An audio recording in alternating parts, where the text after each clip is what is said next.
Hello. It's another Friday evening. You're here with us, unless you're not, and then, yeah. Welcome. It's Pro Synth Network, episode 174. It is Friday, the 4th of August. We are well and truly into that second half of the year. What are you doing here? Are you eating your bloody dinner or something? Might be. Jesus. I apologise for the distinct lack of professionalism on all fronts. Yes, so anyway, it is 4th of August. It's just gone 7 p.m. We're having...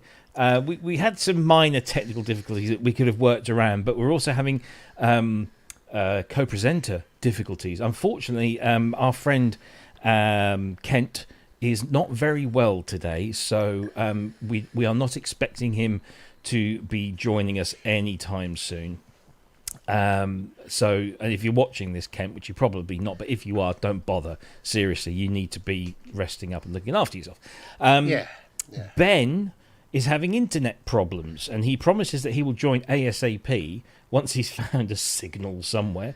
So, hopefully he will be joining us very soon. But in the meantime, I am joined, thankfully, by Mr. Andrew Longhurst. You poor things. Well, at least you're here. Otherwise, it would have been a one-up, and it would just be...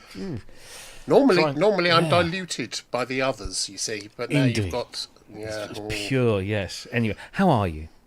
I'm very good, thank you very much. So is the Jolly penguin of death, whose legs are not falling. I think there was someone commented last week. They are They're just... not falling. That's his just legs. there. That's just his Isn't legs. that right, Penguin? Yeah, That's Penguin it. of Death says. No, I'm good. I've had a really, really good week. Lots of things that we have been planning for a while, are beginning to come in, as it Come to were. So fruition. it's well, fingers crossed. Yes, they appear to be. So Good. that's all good. And how about you? How's your week been? It's been busy and quiet, if that makes sense. No. Okay. So on the day job front, it's been quite subdued and quiet, as I was saying pre-show. A whole bunch of projects done and out of the way, and now I'm sort of like sat here thinking, well, I'll just need to... Maybe I'll work on some of my objectives for the year, because that'll help me get a bit of a pay rise, hopefully, next year. So I've just been kind of twiddling thumbs. But on the other side, in terms of the whole music journalism thing, it's been quite manic, what with new releases and new toys being delivered all the time. I've got stuff here that I'll be showing and talking about throughout the show. I've had some wonderful bits of music turn up. I've had the complete Fun Boy 3 6-disc box set, which is very nice. Oh, that's yeah. And this has just been reissued. That's a wonderful, wonderful thing. It's a wonderful piece of music and art, and Wonderful piece of production, the whole thing, yeah. and this has been reissued in spatial Atmos 5.1 new stereo and an full instrumental mix of the album, which I'm really looking forward to listening to, because you can really start picking out the bits that Trev and his gang put together, and I'm very, very much looking forward to that. Oh, that'll be good. Yeah, so it's been a contrasting week, and then tomorrow morning I'm off to the doctor's for my medical, where I have to take a pot of piss, and a whole bunch of blood pressure readings that I've been doing this week, and hopefully to not get a necessarily clean bill of health, but to keep on carrying on, and you'll be okay for another year or so. So it's just on that note, I was in, was it this week or last week? I had to go to Poole for a meeting, and on my way back from Poole, which is quite a drive, it's a wonderful drive, and I kept strictly within the speed limit. Mm-hmm. And I got a call from my doctor in 7 o'clock in the evening. I got a call from my doctor, and I went, that's killing me. So I answered him and said, yes, is it bad? Is it, when am I dying? And he said, you silly sausage. However, your last blood test has come back with lots of you've got almost no B12 in you, vitamin B12. Oh, yes. Have you been experiencing any of the symptoms? And I said, I've got no idea. What are they? And he said, tingling. I said, no. He said, are you tired? I said, well, I'm tired, but I'm working a lot. And he said, and brain function? I said, I'm, what's that word? And he went, right, okay. I'm going to put you on a course of injections. So that started this week. I had my first one on Tuesday, the next one I had yesterday. It's like someone's lifted a veil on my brain and it's suddenly working at 100% again. I hadn't realised how There you go. how powerfully these things can affect you. So I'm suddenly... It's not like being on drugs, it's just like being fully awake for the first time in weeks. So, yeah, it's a good thing. Go get your B12 checked. Well, as soon as I started working from home, which was like full time, it was about 12 years ago, I think it was. For a little while, I didn't bother, but I thought I'm not getting out as much as I used to. So I take these multivitamin supplements. Nothing fancy, just stuff that you can get from any regular supermarket or pharmacy, and it really does help. And I don't have, thankfully, any of those sorts of deficiencies. Certainly none that they found yet.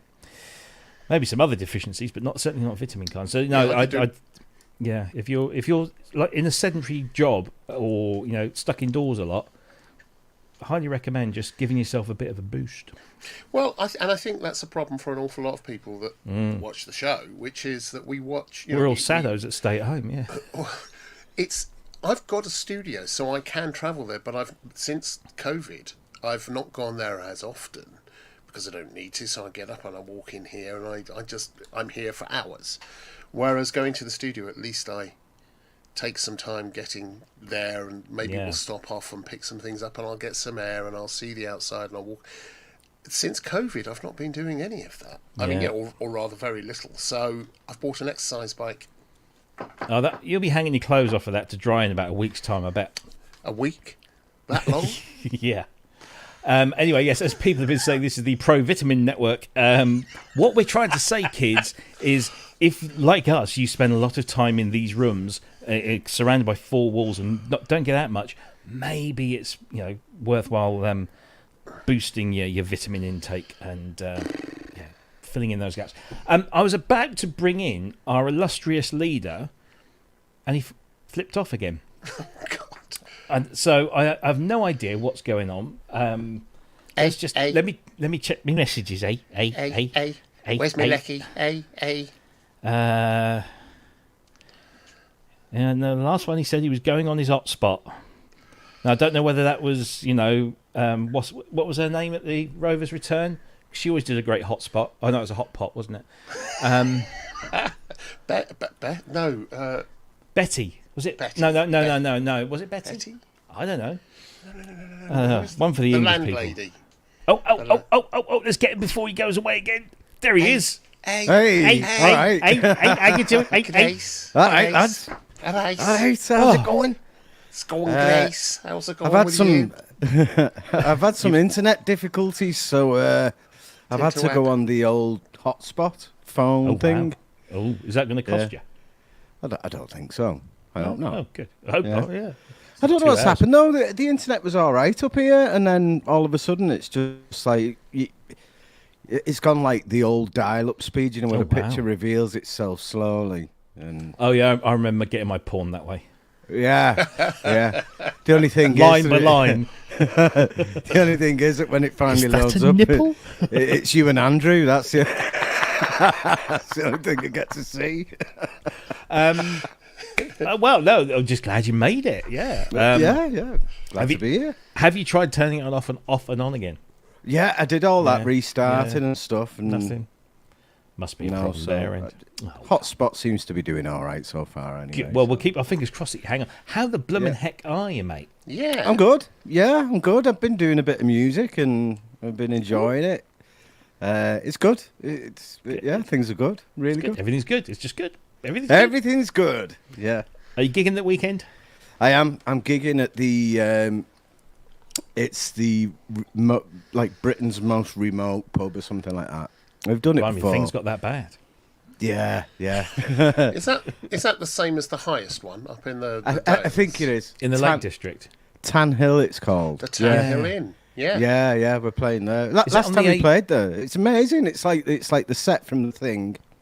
It's like it was even snowing, and it was like something like August last year. Is that on the A66? God knows. I'm terrible with. I don't know, but I get my kicks there. Yeah. Hang on. Let's get the buttons. There we go.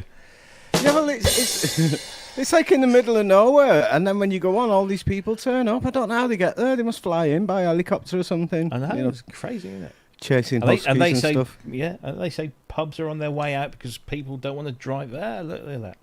So, if you want to go and get your fill of electromantics, not just an 80s tribute band, they're a genre tribute band. There you go. Yeah. I watched the advert today. I watched the advert. Anyway, shall we do some stuff? Because I think we've probably bored the proverbials off of most of the audience, although the viewing figures are steadily rising, so that's got to be a good thing. Yes. So whilst they're going in that direction, let's try and keep them there. Okay, so we've got plenty of stuff to talk about this week. It's been one of those weeks where there's like nothing for a few days, and then all of a sudden there's all this stuff. So let's do that. Before we do, big thanks to our friend over in the Republic of Ireland. Our favourite Franco-Irish friend, BG Ollie. Get that right. He's nothing to say, so I'll definitely say nothing. For €5, thank you very much indeed. I didn't do any of the housekeeping stuff. I've just remembered. Shall I do that? Let's do that. That'll kill a few minutes, and let's do that while everybody gets sort of settled in. You stay there, Ben. Don't you lose your connection while I'm doing this. Right, first of all, everyone, like, comment, subscribe, and share. You know why we have to do this. Just do it. If you haven't already, do it. Do it now.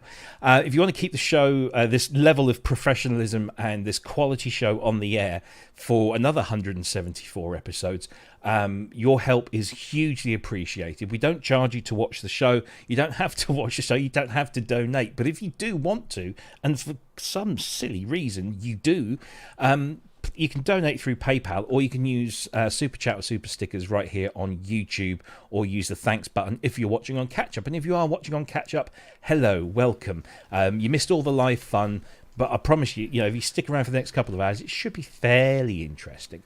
If you want to catch us on all of the socials, that we're on Twitter, we're on Instagram, we're on Facebook, and we are on here at YouTube, of course, at ProSynth Network is our handle. And if you want to comment or ask a question about anything that you see on the show tonight, stick a big capital Q in the front of it. That makes sure that we can put it to one side and we won't forget it, hopefully. I think that's all the housekeeping stuff done and out of the way, so we'll forget about that. What's going on my screen here? Right, let's bring everybody back into the room. There we go. Let's do our first thing. So, last week, I mentioned a plugin that I just bought and really wanted to demonstrate to you all, but unfortunately, it took a while for my license code to come through, and I said last week. Sorry, Ben, did you want to interject? No. I thought you were sort of no. Just remembered what you was on about. It was just okay. All right, sorry. So I remember saying sort of, I wish I got my license when I'd actually paid for the thing, and I still think that's a valid point.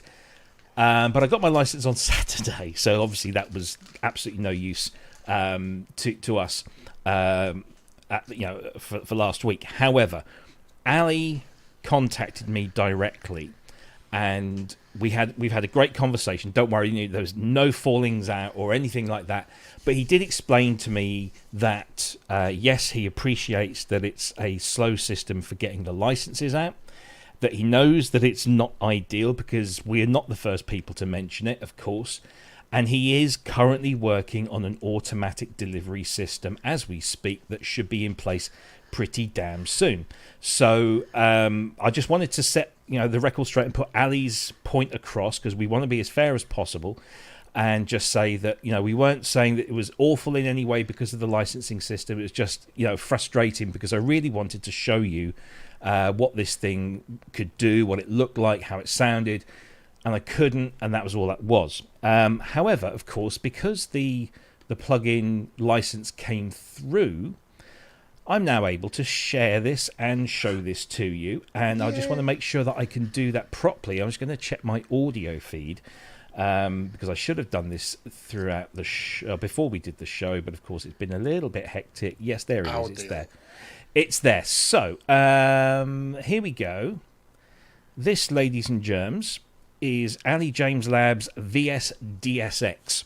So this is it's a niche plugin because it gives you the sound of an SDS5, which was this, at the time, groundbreaking electronic drum system. So you had modules for, as you can see here on the screen, bass, snare, hi-hat and cymbal, and you could then use and manipulate those to your heart's content. And of course I'm trying to click on the screen, and actually what I'm doing is I'm clicking on something else, but so it has that classic analog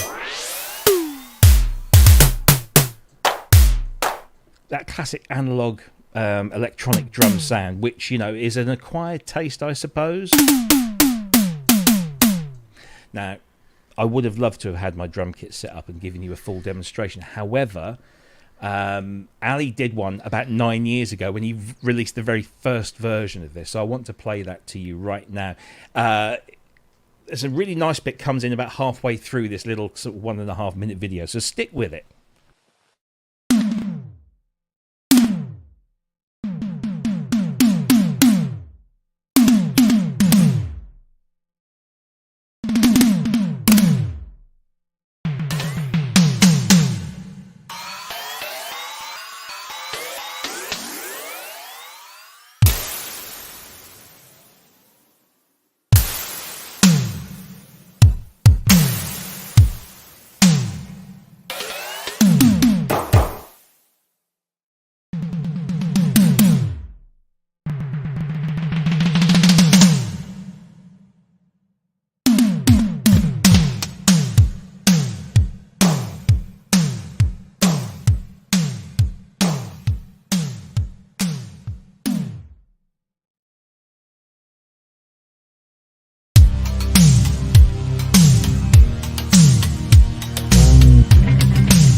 Demo was 9 years ago when he released version 1. We're now at version 2.3, but I wanted to kind of, you know, show a demonstration of the sounds coming from rubber pads. The one thing you probably notice and pick us up on is the fact that obviously he's using a modern drum kit or electronic drum kit, and so therefore is getting velocities which you wouldn't get on the original. It was like on or off. So it expands the SDS 5, 7 and 1, which of course all this is modelled on. And you can do some really, really cool things with this thing. You know, so you've got your rack, and there's all your different modules. You can plug in different EPROMs. So if you can find the EPROMs online, which they're everywhere, you can load up different sounds through different EPROMs. There's also a mini claptrap in there as well. I'm assuming you mean virtual EPROMs. Yes, sorry, yeah, the bin files that you can download from various places online. Okay. Then there's a mixer that you've got your setup, and you can mess around with all those different settings and circuit mods and modulations. There's a whole bunch of presets in there that you can choose from. There's more presets that you can get, I think, when you download the kit or the plug-in, and then there's the nice little virtual drum kit there as well, which you see on screen. I'm having tons of fun with this, although I have to say I haven't been using it a lot because I've only had it about a week. But there you go. I don't want to labour the point too much because we spoke about it last week. It's a really cracking little plug-in. Any thoughts on it now you've seen / heard it, guys? I think it looks and sounds amazing. It's the sound is really authentic. They've done a great job with the graphics. It just conjures up all that nostalgia from the time, the colour schemes and everything. Yeah, can't wait to use it. And it's only I'm not surprised you're having fun with it. Yeah. I really do. I really do want to get the e-drums set up. I just don't have the space at the moment, but that would be a lot of fun. Marriage. Yeah, there's that as well. But as you see, you can plug in different chips, as you can see on the screen there. Obviously, virtual chips, but I'm not going to give away website. Just Google them. You can find EEPROM bins all over the place, and it employs a similar technique with the VPROM drum machine, which is based on the Linn drum, not associated with, but based on the Linn drum. So, yeah, there you go. Yeah, last week, just to be clear, I was a little less than praiseworthy of the Simmons SDS5. The kit itself, the physical SDS5 was just a colossal pain in the arse. The original hardware was, yeah. However, I also said last week that every time I see one of the panels, one of the front panels for this, I always want to go in and play with it. Mm-hmm. And now that I've seen more of it, I kind of want to experiment, and especially now that you've got control over the gate time, the decay time, the velocity curves, all of that's in there. I kind of want to, I still want to do it. And I think that's probably a testament to the way this has been coded. Yeah. I'm not sure I'll use it a lot, but I am more tempted now. On reflection, all this week it stayed in the back of my head, so that tells you something about it, doesn't it? There you go. Yeah. I mean, it is. It's a unique sound that was done to death many years ago. So it's not going to be something you go to every time, unless you are in something like Electromantics and you're doing heavily Simmons based stuff. But it has a very distinctive sound. I think it's one of those sounds that people hate it, but they actually love to hate it. And then there's those of us who love it because it's just very nostalgic.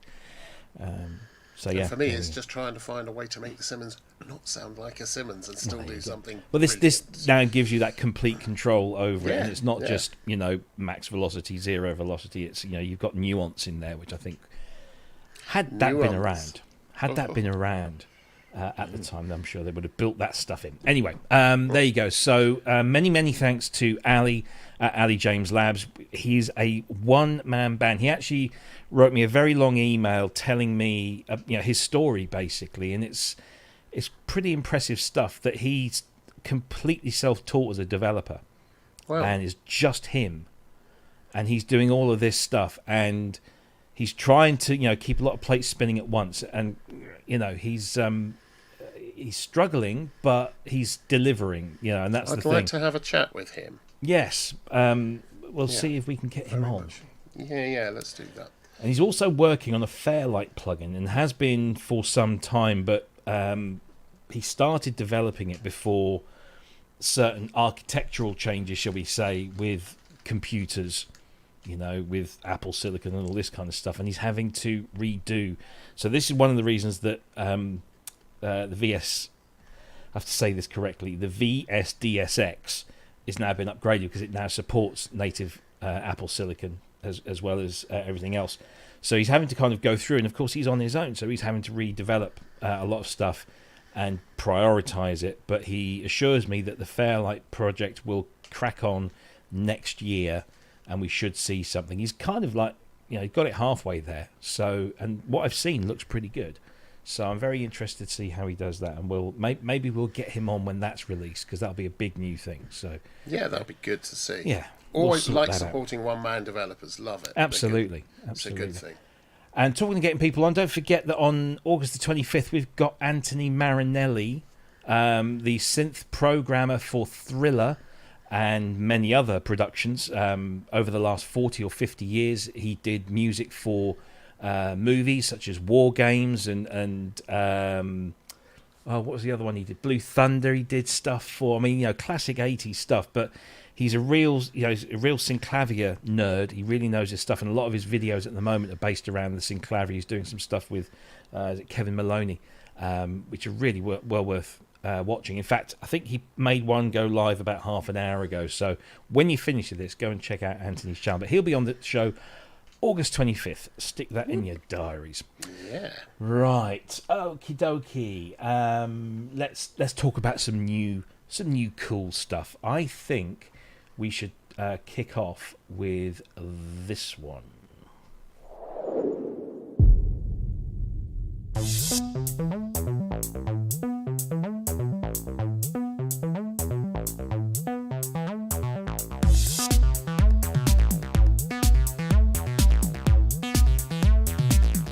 So this is the IK Multimedia Uno Synth Pro X, and it's the latest iteration in the Uno Synth range. It was launched yesterday and retails for €499 before sales taxes.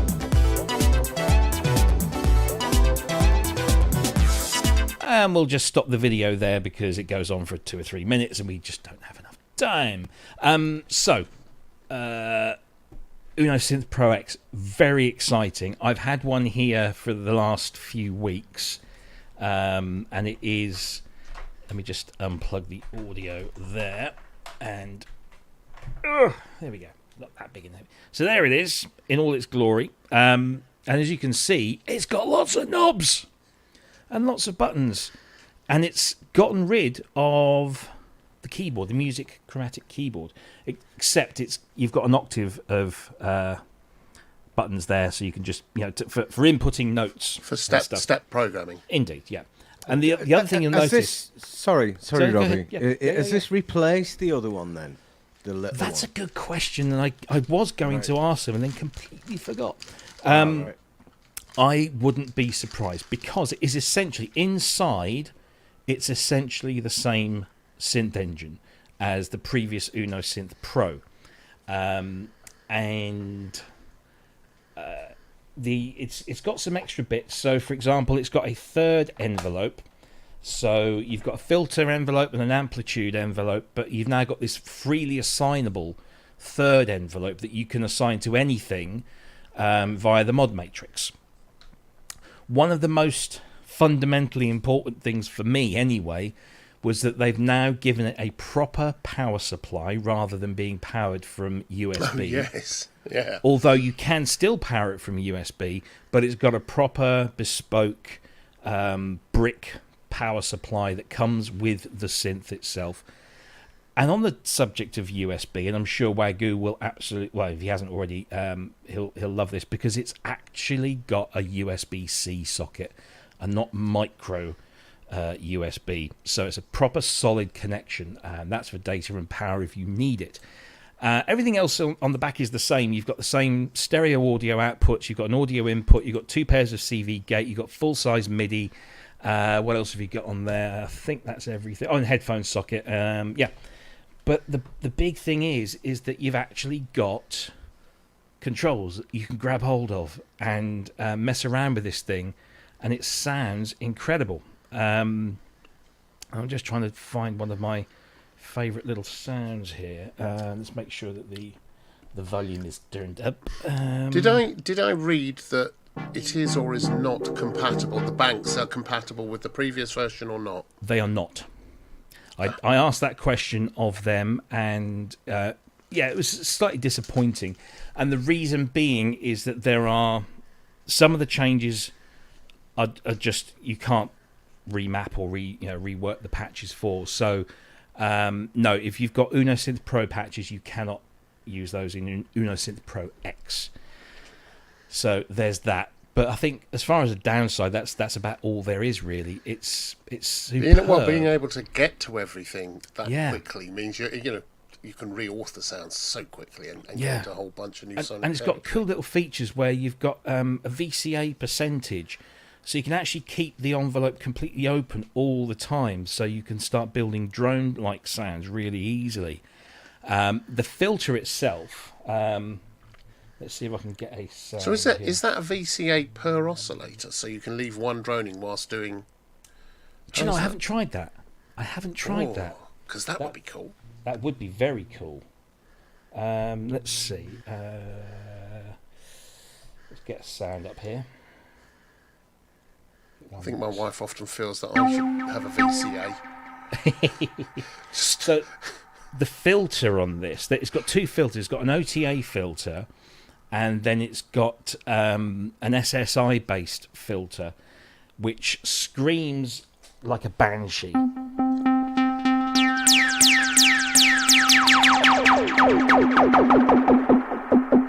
And those filters can be used in parallel or series, so you can have them separately or going one into the other.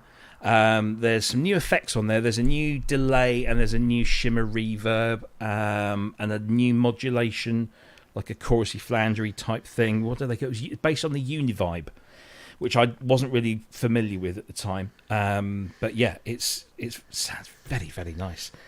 I guess most people have been saying, "Oh, it's a lot of money for what it is," but it's a really powerful synthesizer, and of course it's paraphonic. It has all of those wonderful things as well. So how would you see yourself using? How will you see yourself using it? How will this be used in your rig? I'm assuming it's essentially two notes, or is it duophonic or three note? It's 3-note paraphonic. Okay. So you can do monophonic, legato, or paraphonic. There's ring modulation. There is frequency modulation in there as well. It's got a lovely drive to the filter. To the amp. So you can just have it nice and soft, but it can get really gnarly. And the problem is that once you start messing around with that drive, you don't really actually like to turn it down because things sound really, really good. It's also got this thing called bassline. It's got a button on it called bassline. And when I dug into that, I found what it does is rather than mimic a 303 in its entirety, it mimics some of the workings of a 303. So it limits frequencies and certain other things. So whilst it can sound very 303-esque, what it gives you is a 303 style experience in terms of the sound shaping. So you just hit the bassline button and it just changes some of the filter settings and the envelope settings and gives you this kind of 303 style experience. And it's just so easy to mess around with and play with. It's so much more inviting than the previous version, which I thought was, it's a really lovely sounding synth, but it was just kind of difficult to kind of get into because he had this matrix thing going on. I just didn't like it. It looks. I was just wondering how one might use it, but it's not entirely. I had a quick look at it. It's not entirely unlike something like the thing that Kent would have had on his right hand side had he been not being ill. The EMS, the Synthy. Oh yes, yeah. And I could see, but much more so, much more oriented for performance, direct performance. Yeah. And it sounds good. Have you tried it for any of the leads or anything else? So yeah, for lead sounds, for bass sounds, it's a brilliant mono synth. It does pretty much everything that I would want from a mono synth, but it's also got the benefit of paraphony, which this is an example of.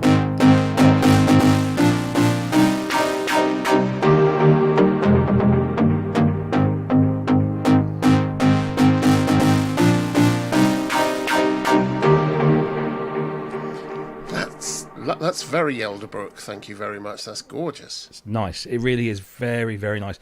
And all that's so. I'm just playing you the preset arpeggiations and sequences that are built into each patch. That's another cool thing. So each patch memory stores the patch data and sequence data or arpeggiation data. So you can save it all to that patch. And that was something you could do with the previous Uno Synth Pro. But every time you selected a patch, it brought everything in. Now, you can determine whether you bring just the patch data across or just the sequence data, or both. So you can start applying your patch data to different sequences a lot easier than you could before. So that's another cool thing.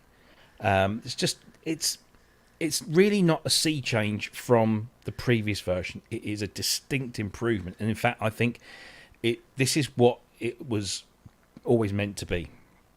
I really think that it's a lovely, lovely thing. Could you see yourself using this, Ben? I mean, I've got quite a few mono synths anyway, so I don't know, but I find it more appealing than the previous incarnation of it. Yeah. you know, whether this is to be released alongside it. I find that interesting because, but then again, memory's mad, isn't it? Like to me, that the Uno Synth Pro came out about 6 months ago, but it was probably like 4 years ago, and it was about 2 years ago. Yeah. Yeah, it still seems quite a quick turnaround to move on to a, you know, it's almost like yeah, we messed up here. Let's sort it out. But I think that it seems like a much improved, more useful piece of kit altogether. It does sound all right. I like the filters on it. Yeah, sounds good.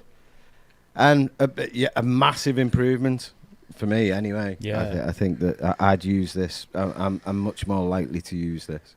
Yeah. I think the last version was an improvement on the first. It was an improvement on the first, and this is, you know, the keyboard was a bit pants though. This is now kind of, I think, as Robbie was saying, this is what it always should have been. Yeah. And I do like. I'll tell you what else it reminds me of. It reminds me of the OB1, and I keep mentioning that since, but it's a lovely, lovely thing.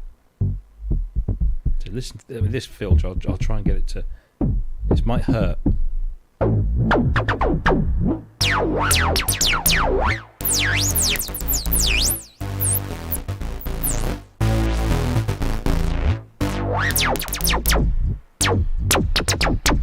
And if I just drop, so take all the oscillators out, it's a self-resonating, and it's got key tracking, so you can actually play the filter if you want. I mean, I got completely lost in it for hours on end. I can see why.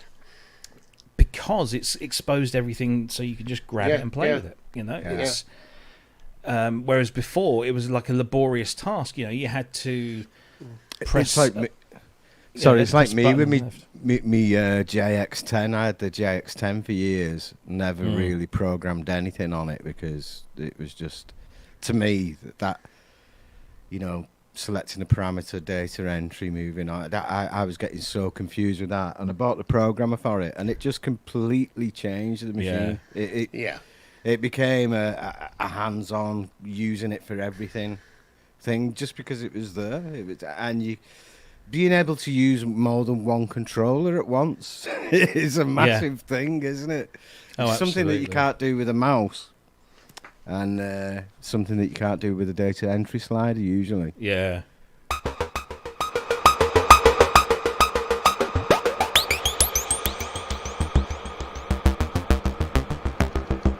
And that shimmer as well. I know it's been overdone. You can't overdo shimmer, can you? Still going. It's a really good effect section on here as well. That's the internal effect. That's the internal. Yeah, no, Still nothing. going. Yeah, it is. Yeah. Carl's asking in the chat, what's the price? So the price is €499 before sales taxes.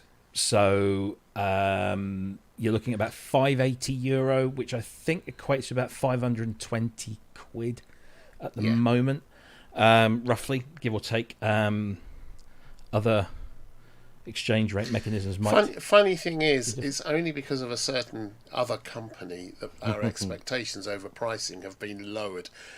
Yeah. A few years ago, that would have been thought of as being, you know, that's probably a £600-800 synth once, not that long ago.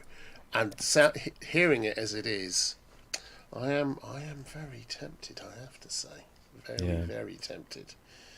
If anyone from IK is watching, I love it, and I'd love you. Got another one.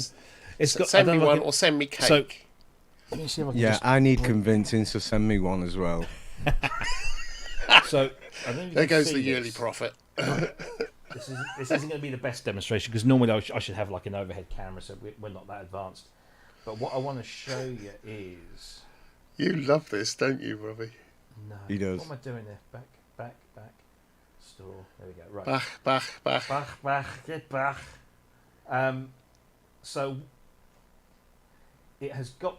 As you can see, well, these are illuminated here. But if you are working like at an EMOM or in a club or anything, you have all an of the, adjustable. oh, look at that. That's nice. You have an adjustable backlight. Yeah.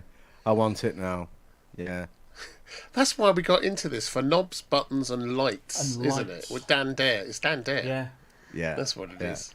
That's made me Star smile. Wars. But it's just it's little things like that. I tell you what they've done, and that this is what's really impressed me about this, and impressed me about the company as well, is they've listened. They've listened to the criticisms of each unit. So they listened to the criticisms of the Uno Synth, and then the Uno Synth Pro, and every time they implement whatever it is they can do. And on this one, they've fixed a whole bunch of things that people complained about. I was massively complaining about the power supply situation, the whole USB thing, the fact that on the original Uno Synth Pro, they didn't supply you with a power supply at all, so because it was USB powered. What they did to improve it from the previous one is they gave you 2 USB sockets, one for power only, and one for power and data, if that's what you were wanting to do. So you got rid of the ground loop. So you could potentially get rid of the ground loop.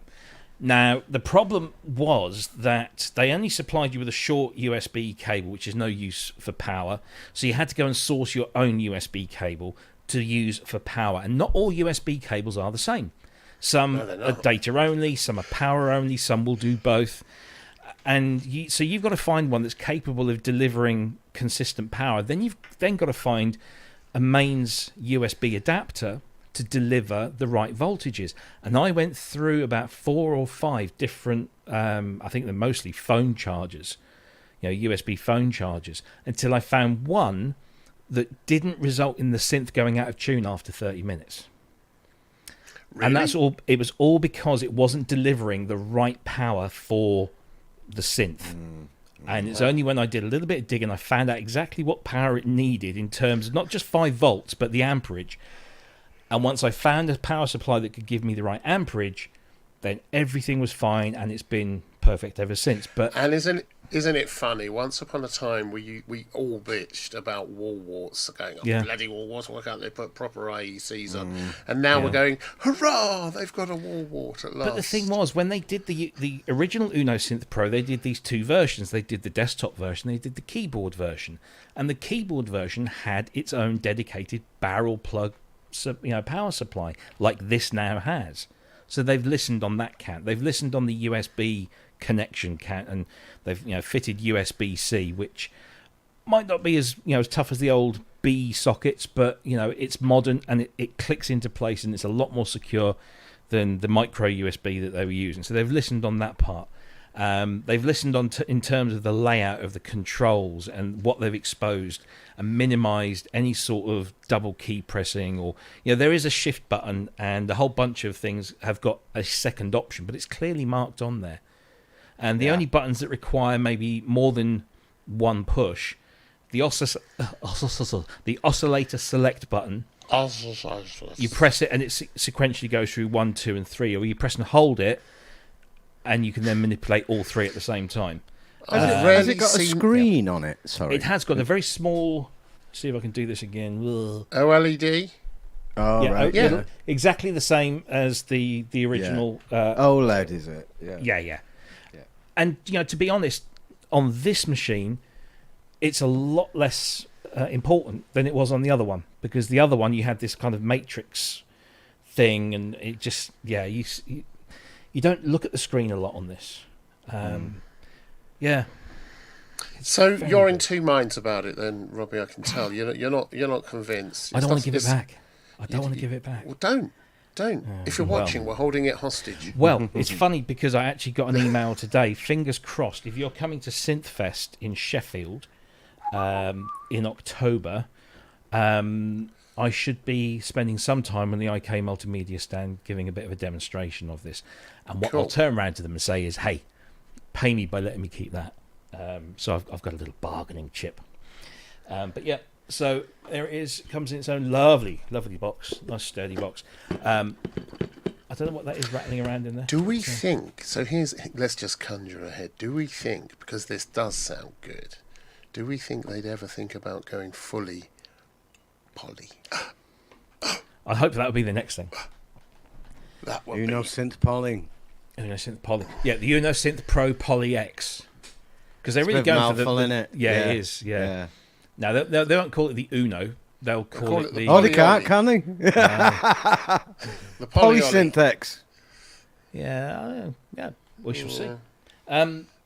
That was. The Anyway. other thing I want to mention that I haven't mentioned is that it does come with a free editor librarian piece of software that works as a standalone on Mac and PC with all the latest versions, and also works as a VST and audio unit plugin so that you can manipulate this synth from a DAW, just like you could with all the other ones as well. I need a librarian. Yeah.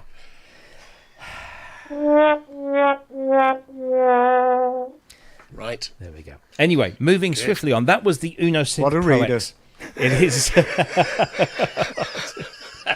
It is available now from all good synthesizer retailers and some bad ones as well. I do not doubt. But it's available now, and it's very, very good. Anyway, that's that. Let's move on to another piece of synthesizer hardware news that came out this week. I suppose we ought to just kick off with a little bit of the launch video, shall we? Let's do this. It is, where is it? I've lost it. Where did it go? If it's Did what I I not- think it is. I didn't upload it. No, surely not. All right, talk amongst yourselves. Which one was it? I've- Which one was it? Let's see if we can jog our memories. Why did that not? Was it the No. one that was number 2 on the list? Oh, I don't know. I don't do things in order. The This is what it is. Ah, he's found it. Yeah, I'll look for the video in just a moment. But yeah. There Oh, it it's that little thing, yeah. it's the Behringer or however you want to call it, the Pro VS Mini, which has finally come to us, because this was initially shown about a year or so ago, I think it was. Part of their new kind of little tabletop range of synthesizers. It is a recreation, or their recreation of a Sequential Circuits Prophet VS. It's a 4-voice synthesizer with a little, what looks like a PlayStation joystick on the left there, a little touch plate surface keyboard, MIDI in, synchronization socket, USB-C for power. It's got a chorus unit built in there as well, and actually doesn't sound that awful. So why don't you guys wax lyrical about this while I go off and find the video? Who wants to cast an opinion on this? Well, I'll ask Andrew what he thinks about it, because Okay. I think it sounds pretty decent myself, and I know we've all got like various issues with the B word at the minute, but it's like it sounds quality. It doesn't sound crap. It does. No, you're right. I You're right. expected it to sound crap, and it doesn't. And I'm puzzled how you can do this for like, what is it, 99 quid or something. It is. It's exactly that. It's 99 quid. Yeah. In fact, well, it says 99 euros, so it's about 86 British pounds. Wow, that's amazing. And I know that, I think it was Unbelievable. Andertons. Andertons are like the UK's distributor. Oh, you know, what did they call it? They gave them a special name, didn't they? Super something or other. Anyway, Andertons are the ones that are in the UK that. Sorry, I've got two things going in my ears at once there. They sold out, I think, or they said, and according to Behringer, if you believe their social media, which is something we're going to come on to a little bit later, if you believe their social media, retailers are placing orders for 10,000 units per retailer. So that gives you an idea of the demand of this thing. I mean, it could be like it could be the Christmas gift if they did it right. You know what I mean? Everybody could be getting into like vector synthesis. Yeah, and this isn't, apparently this is not the first either. There are going to be more. As in There are going to be more of these style synthesizers. the small. So In fact, I know I that listened- the next one is going to be another one of these. yeah, and it's going to come out in a I couple of listened weeks. to it and it sounds great. It sounds very, very close to the original thing. It's a stupid price. If you buy one and you're serious about it, buy 2 or 3, or go and buy the original if you can find one. I do, after them making such a big song and dance about we're coming to the end of our of our essentially nicking ideas from everyone else because we can't be asked to design it ourselves. They've released this. It's a good thing. It's someone else's idea. I really still have a problem with that. I do, but it's cheap. It sounds good. If it lasts for a while, great. Buy 2. That way you've got a spare just in case. Well, it's funny. I mean, he talks about that. So Chris Mayer, I think it's pronounced Mayer or Meyer. I'm not sure. I think he headed up the design team for this at Sequential back in the day, and Uli approached him directly in the capacity of working on this. And Chris is very honest in his post that he made on our group earlier this week, that he said, I had issues and I told him what those issues were, but I also wished him well in doing what he was doing. So it's that was quite interesting to see. I think everyone has a different opinion, and yes, I do know that Behringer reach out to original developers to see if they want to collaborate. Most of the time they tend not to, but that was an interesting comment from Chris. But yeah, so I think I might actually be able to play you the video in just a second, because I'm just going to dump it into the system. I don't know if it's something I would want myself, but I think that it's. I like the sound of this. Yeah, is it 4-note poly? 4-note poly. Yeah. Yeah. So it's like a Volca kind of thing, isn't it? Yeah, and it's 89 quid. I think the original was 8, wasn't it? The original was 8 voice. Yeah. And I don't know whether you can polychain these, but if you think about it, it would be 170 quid to get 2 of these. If you could polychain them, then you've got. But I don't think polychaining is built into this. So you'd have to. You could play both at once, but you'd have to manipulate them individually. I don't know. For me, I couldn't imagine me. Like, say if I, like when I'm using the virtual synths and that, if I get something that's dead.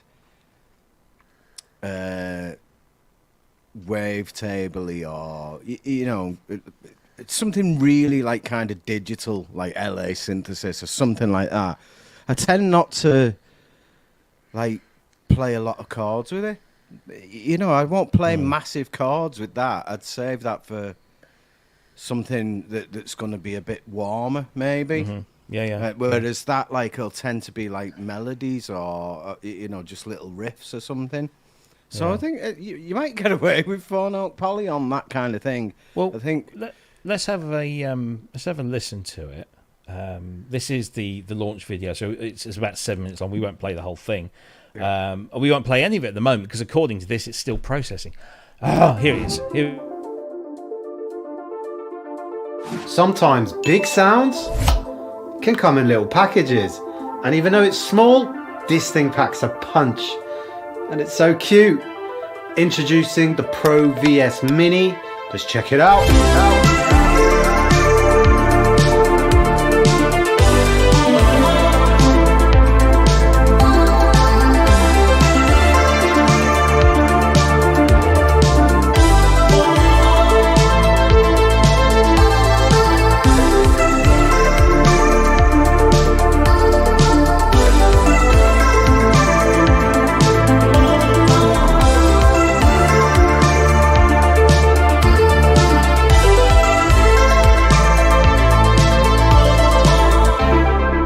VS Mini has officially arrived. The first of the Behringer Mini. And we'll stop it there because it does go on a little bit, but it's worth watching that to see what it does and how it can do it. Is it multi-timbral? Do we know? I don't believe it is. No. Okay. Let's just. It is 4-voice hybrid, 4-vector morphing oscillators per voice, analog low-pass filter, 16-step sequencer, and arpeggiator.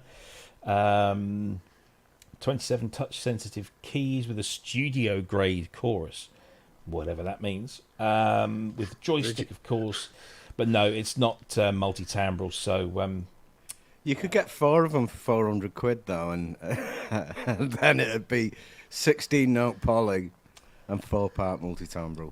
It does make you wonder whether they might do a Pro VS Maxi at some point. Seeing as if you can do it like this, then it's just a case of shouldn't be too difficult to do. I think I'd be worried. It's so small, and I mean, look at these hands. I mean, look, I wouldn't be able. If for me, the whole point of something like that is being able to get in and dirty with all the controllers and this kind of, and it will be like you're doing a gig and you're.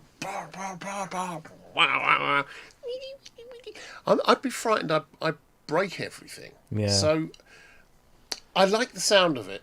Yeah. But it's it's the Behringer folk, and I do have a problem with that. I'm looking forward to them doing something of their own again, and I would love to be able to give an honest review then of what something that they've brought out that is entirely original.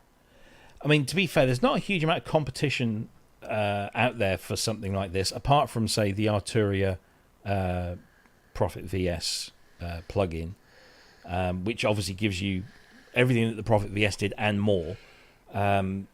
So it all depends whether you want a little hardware thing or whether you want to go with the software. But either way, I love this kind of sound. It is a very, it's of its time. It's a very 80s sound. You should love this, Ben, shouldn't you? For Electromantics, isn't this kind of thing you be able to use? Yeah, but I've kind of got it covered. I can do this kind of thing. I've got the V-Synth, which it'll do this kind of thing all day long, really. And I've got the microwave, which is... And then I've got pasties. Yeah. When I get a bit peckish, when I can't come up with the Prophet VS type of sound. You want to know why Ben's got a large rack? It's because it's got a microwave in it. I can't come up with the Prophet VS kind of sound on my Prophet 6. So I get bored and start eating pasties.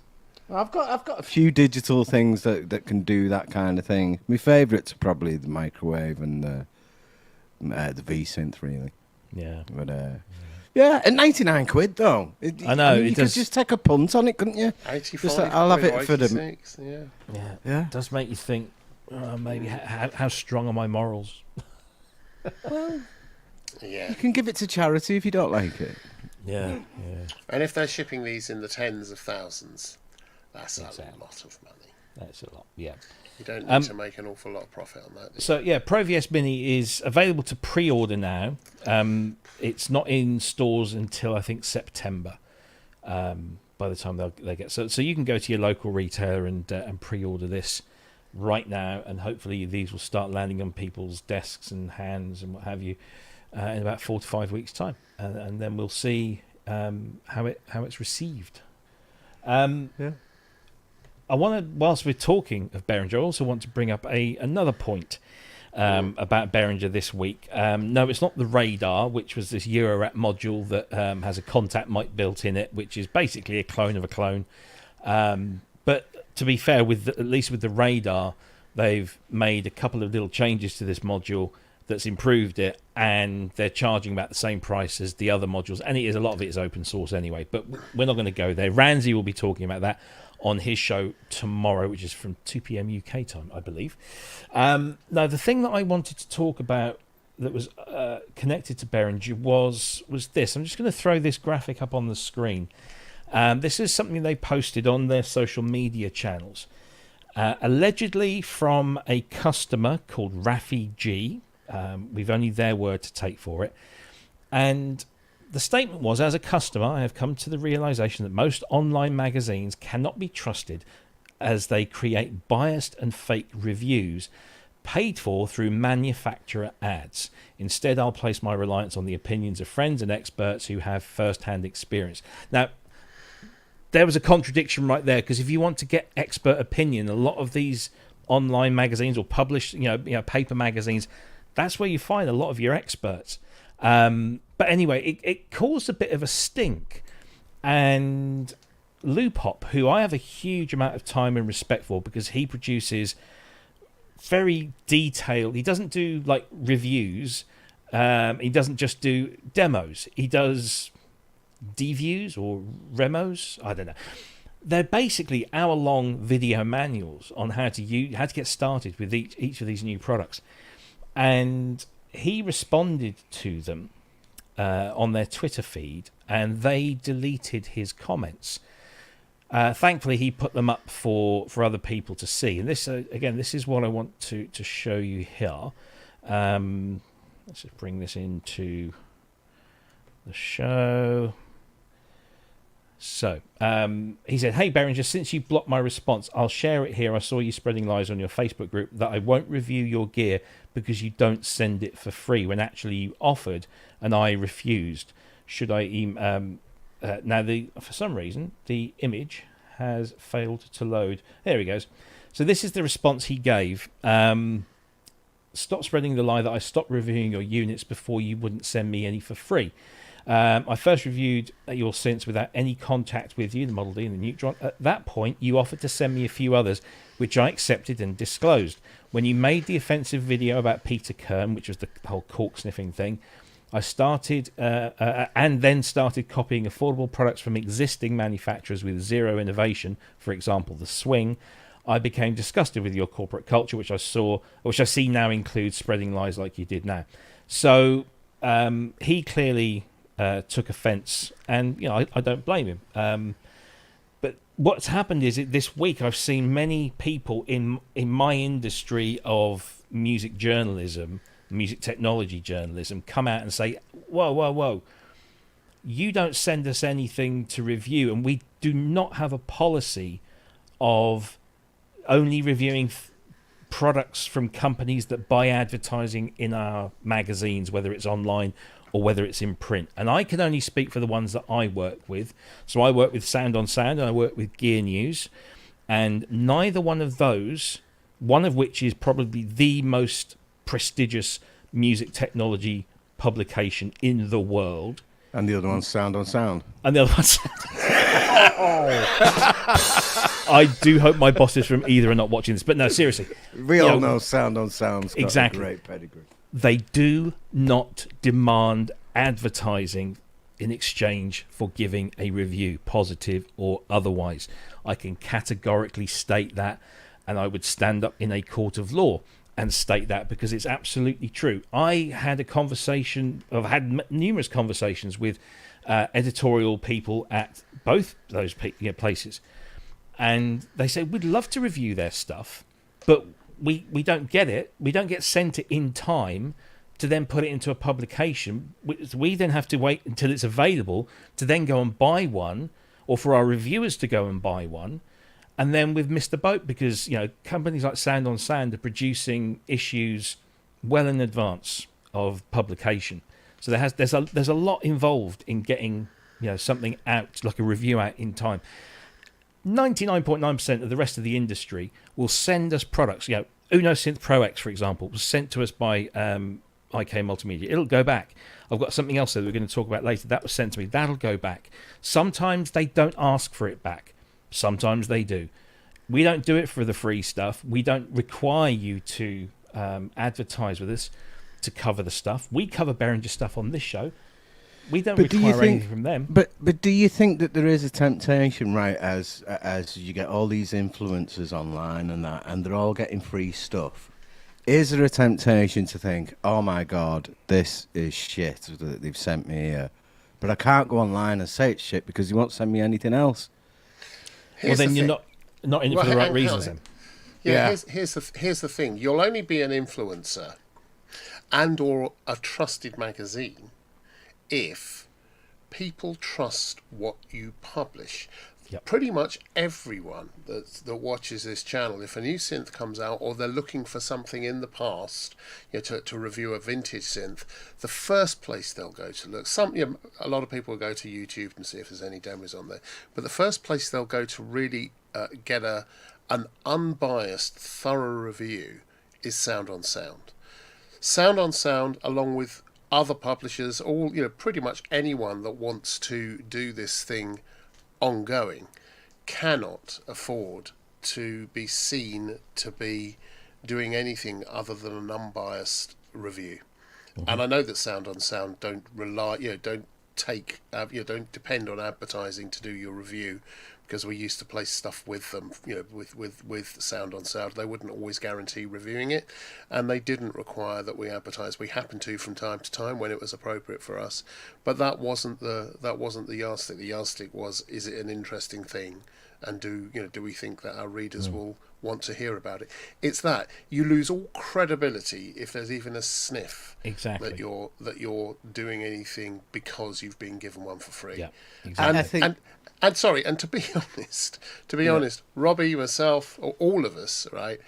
The amount of you get a free something like this Behringer thing for what, 85 quid, and let's just say that, or even the Uno. The Uno is 500 quid.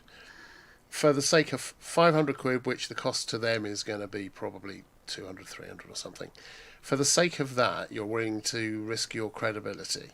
I earn more. I'd rather go and work an honest day and pay for it than yeah.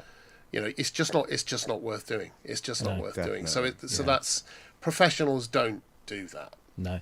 The only way that I could see the adverts being linked to articles is say Sound on Sound give something like the 5-star platinum review or something. Get in touch with the company and say, look, we've give this a cracking review. This this edition. We've got some advertising space that could really reinforce the message and that. But doing it any other way than that is just wrong. I've never ever seen. So whenever we were talking to Sound on Sound about either advertising or articles, or they to us, the two streams, the two things, when we were talking to, I think at the time we talked to either Martin Walker or Paul White or whoever about an article. We never heard from them about advertising. We never had a conversation about advertising, not once. It was a separate part of there were two completely separate Chinese wall conversations. It never happened. Yeah. And I have to say, regardless of whatever else you think, Sound on Sound are incredibly credible. And so and they don't want to affect that either, do they? They don't want to jeopardise that. Why would they? Exactly. Why would they? Most of my encounters with companies, whether it's whoever it might be, that no one bar one has ever said to me, "This is how we'd like the review done." And there's one. I won't mention their name, but one software developer asked me if I would like to review one of their products. I said I'd be more than happy to. They said, I'll send it over to you along with some notes. And when I got the notes said, this is talk about this, don't talk about that. Emphasize this, don't emphasize. And it was so I sent the email back. Obviously, it sent me a piece of software. So it was, I said, well, I can't send it back now, but I'm going to delete it. I'm not going to do that review because even though at the time and probably still am just a nobody in this place, I wasn't going to jeopardize my credibility. Now I've seen like Mark Doty and I often have many conversations about how we get called shills because, for example, I used to do a lot of UVI reviews because UVI sent me their stuff with no obligation to review. And if it's good stuff, what am I supposed to do? Sit there and say, well, it's not very good. Because it is very good. So, and I think I've seen something just go by in the chat. If somebody sent me something that was not very good, or maybe it's flawed in some way, instead of writing a review saying, do you know what, this was rubbish, and it was blah, blah, blah, blah, I will contact them and say, right, look, I'm going through this now. I haven't written the review. However, I'm having all of these issues. Now, is that how it's meant to be? If it is, then fine. But if you're telling me that maybe there's some bugs, I found a bug in the Uno Synth Pro X. I made the guy's day. Apparently, he said, "My God," and he made some joke about it. He said, "Thank you for finding this bug because we'd not seen that." So I once he said that's a bug and that'll be written out by the time. The thing comes out, then I'm not going to talk about that bug because it wasn't a bug anymore. So there is a conversation between reviewers and developers or reviewers and companies, but it's never about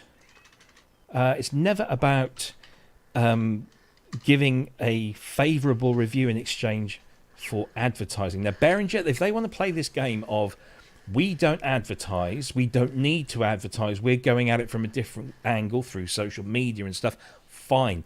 They can do that. If they don't want to give people demo units, which apparently they don't do anymore, but have done in the past, there's one right there, MS-101, although that came from a slightly different route, but it still came from Behringer. If they don't want to give that stuff, fine. But 99.9% of the industry, whether it's hardware or software, if you've got a new product coming out and you want people to talk about it, you've got to get those into the hands of the people in time so they can write the thing, so when the product comes out, the review lands and people can then use that to base their judgment of whether they buy this thing or not. The Penguin of Death will do reviews for cash, cake, holidays, more cash, more cake, more holidays. He will. Just so you know. He's looking a bit portly as well. He's looking a bit portly. Has he done a few already? This is the Penguin of Death. You need to be careful what you're saying. You know, he will do certain assignments for nothing, if you know what I mean. Yeah. So, yeah, I'm sorry, Behringer, but this is what I don't like, because whoever runs their social media channels is pitting their fan base, shall we call them, against the integrity of music journalism. Against established, learned people who they're trying to discredit them because they want to be seen as kind of cutting edge and rebellious. And I'm sorry, but every time I read Behringer groups, or forums or stuff, where it's like the slavish servitude that these customers give to Behringer. It's almost cult-like in some of the responses. To be fair, they're just. It sounds like they're just being really, really defensive, and it's understandable because they're doing stuff that they know a lot of people have a problem with. Stop being defensive. Just put it out there. Say, yeah, all right, we're copying people's shit. It's not covered by IP anymore, so we're copying it, and we're making money, and people are making it affordable. Review it anyway. Yeah, just give us a review. If you don't like it, tell us why.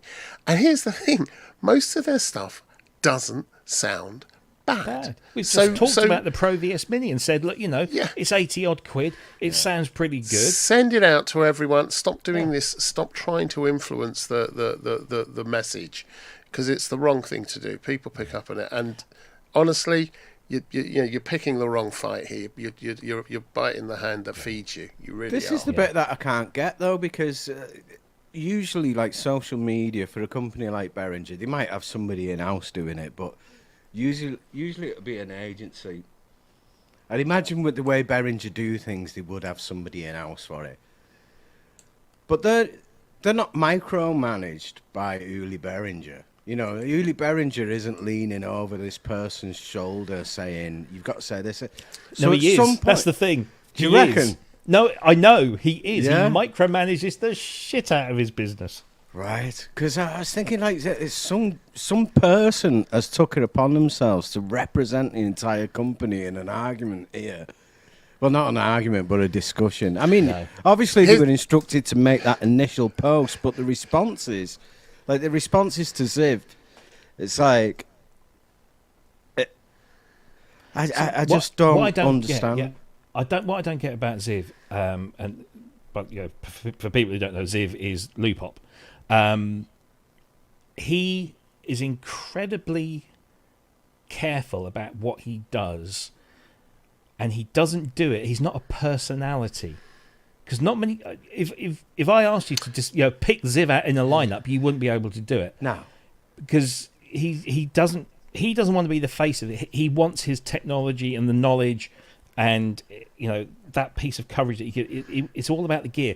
With Ziv, it's not a person. Unlike a bunch of people I could mention who probably do this way more for the personality, I want to be on TV kind of thing, than actually being properly into the gear.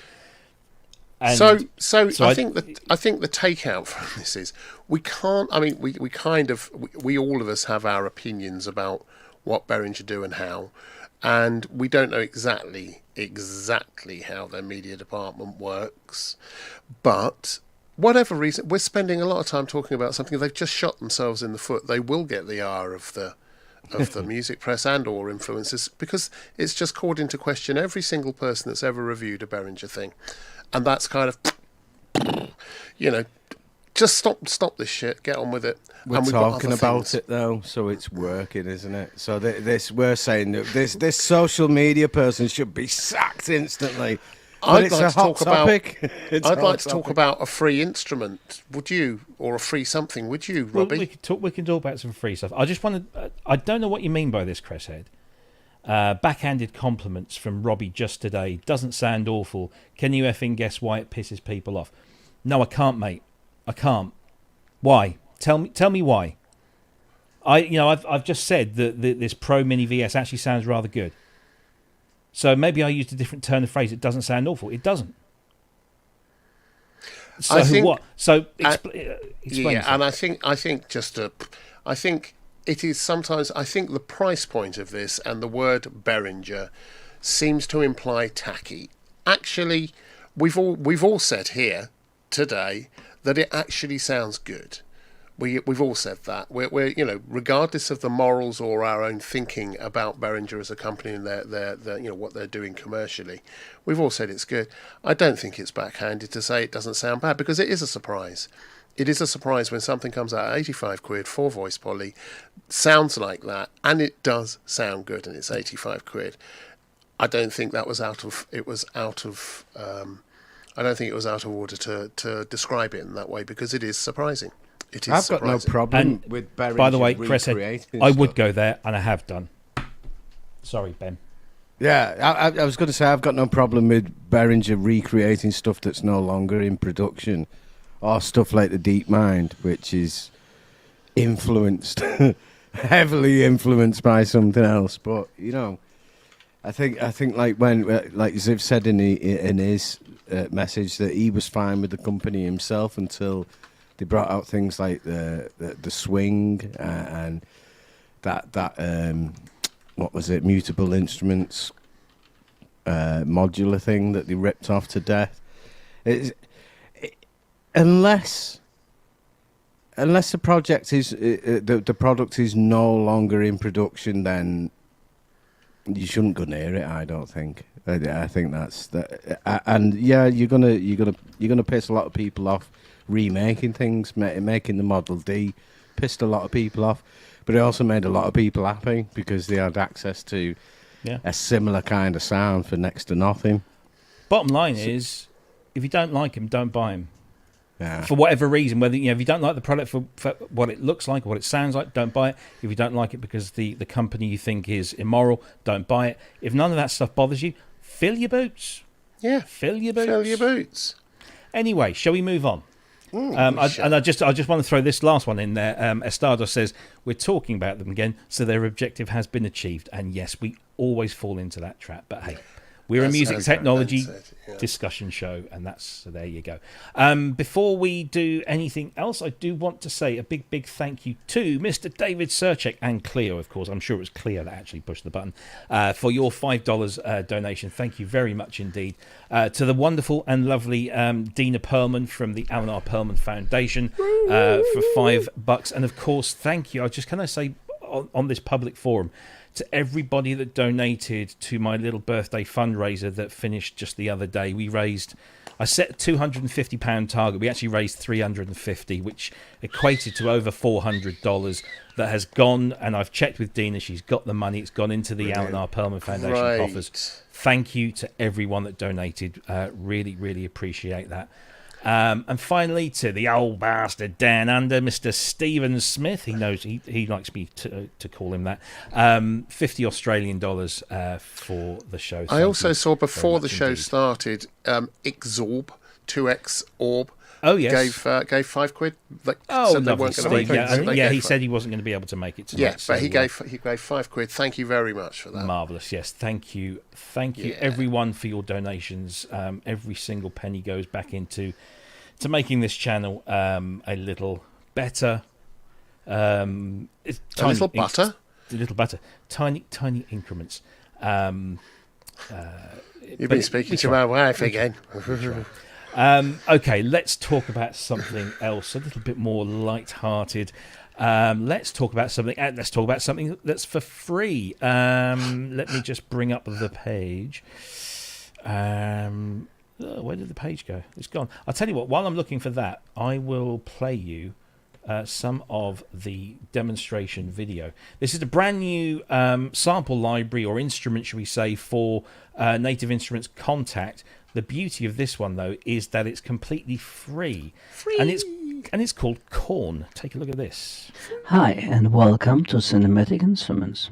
Today, I'd like to present you a new, small, but very nice instrument. And the best thing is, the instrument is for free. The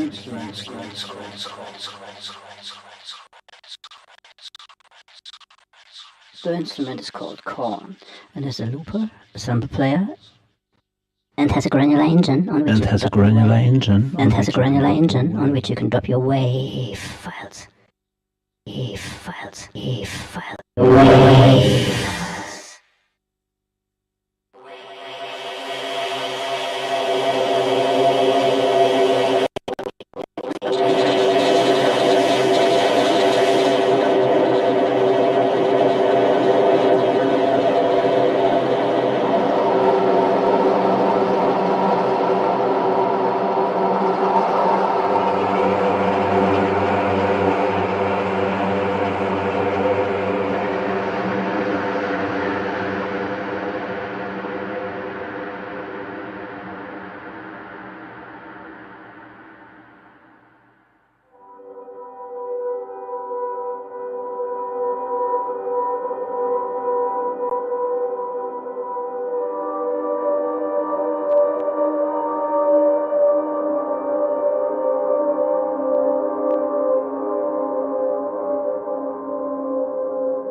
There you go. That video runs for about 7.5 minutes, and it's quite captivating. Sort of listening to what it can do. I had to play with this the other day. I did download it. I did install it. I did mess around with it. It's free. You do need full version Contact, though. That's the only sort of Debbie Downer about this, is that you've got to be a full. It doesn't work in the player or anything like that. And I'm not a massive Contact fan. I will say that straight away. But it's free, and granular sampling. There's something very cool about it. What do you guys think of it? I loved it. I just loved it as a sound design tool. Both for tracks, for music and or for film work that I do, where sometimes you just need a sound, something to segue or to carry on. The fact that you can take whatever sound you've got happening in the film and take it granular and just crossfade between those things as part of the sound. It gives you so many options. And it's free. It's really good. It's really good. If you've got Contact, what's not to love about it apart from the fact you need Contact, and that's it's a free thing. Love it. I mean, I've gone on record many times saying not necessarily my dislike for Contact. It's just annoyingly essential nowadays, and I wish it wasn't. But I managed to pick it up. I got version 6 when it was on sale for it was less than £100, when it's normally like £280 or around that. I don't know. Or you can buy it as part of the complete package. So you need the full player. You can't get the player. You need the full package. You need the full version to play this. And that's the other thing, is that for a company like Cinematic Instruments to put this into the free player, they would have to pay more to Native Instruments for that capability. Whereas you've got companies like UVI that don't do that. You build an instrument for UVI and it works on both their free platform and their paid for platform, and that's it. It's just like one price fits all. So but that aside, 500. It's 539 for the basic. For the full version. Full version. Wow. Yeah. So I managed to pick it up really cheap in a sale, and I got a discount because I'd got some other libraries that were player compatible. So they gave me an extra, and then I upgraded to 7 recently when they did another one of these promotions. So if you're prepared to hang around, you can get it for a fairly reasonable price. And shall I tell you a reason why I do like Contact? Go on then. It's because Martin Walker designed some lovely things for it. There's some amazing things. As did Steve Howell. He did some lovely, lovely things. And just for those, every time I bring up Steve Howell stuff from time to time, and I remember his irascibility, absolutely, with great fondness. But he resisted. He resisted going to Contact for a very long time. He was quite adamant, I'm going to carry on doing my stuff for Akai samplers. But he had to change. He had to evolve or not and disappear. And he had to evolve. So he managed to get a really good scripter to do a lot of those front end things. So. And when he did, the instruments that came out of it were great. Really good. But really, really good. So granular synthesis has definitely the last year or two really come back into fashion, into vogue. And a lot more people are doing some very, very cool things with it, both in software and in hardware. The GR Mega, do you remember, Ben? We saw that at Super Bowl. That was brilliant, yeah. Oh, I mean, it's an expensive bit of hardware, but my word, it was very good. But, this, would I compare that to this? No. But this is a very good way of getting into that whole granular thing. As I said, for sound design, it's kind of, and this is a really good front end. The controls on this, it works. It works really, really well. So, Ben, thoughts on this? Yeah, I think it's great. I mean, I've not got that many thoughts on the actual thing itself because I think it does what it's supposed to do. It's free. You can't really complain. If you want to get into granular synthesis, then this is a no-cost introduction, providing that you've already got Contact. And that's where my main issue is with everything. It is, do Native Instruments say, you can use our platform, but you can't make it available on the free one because we want sales?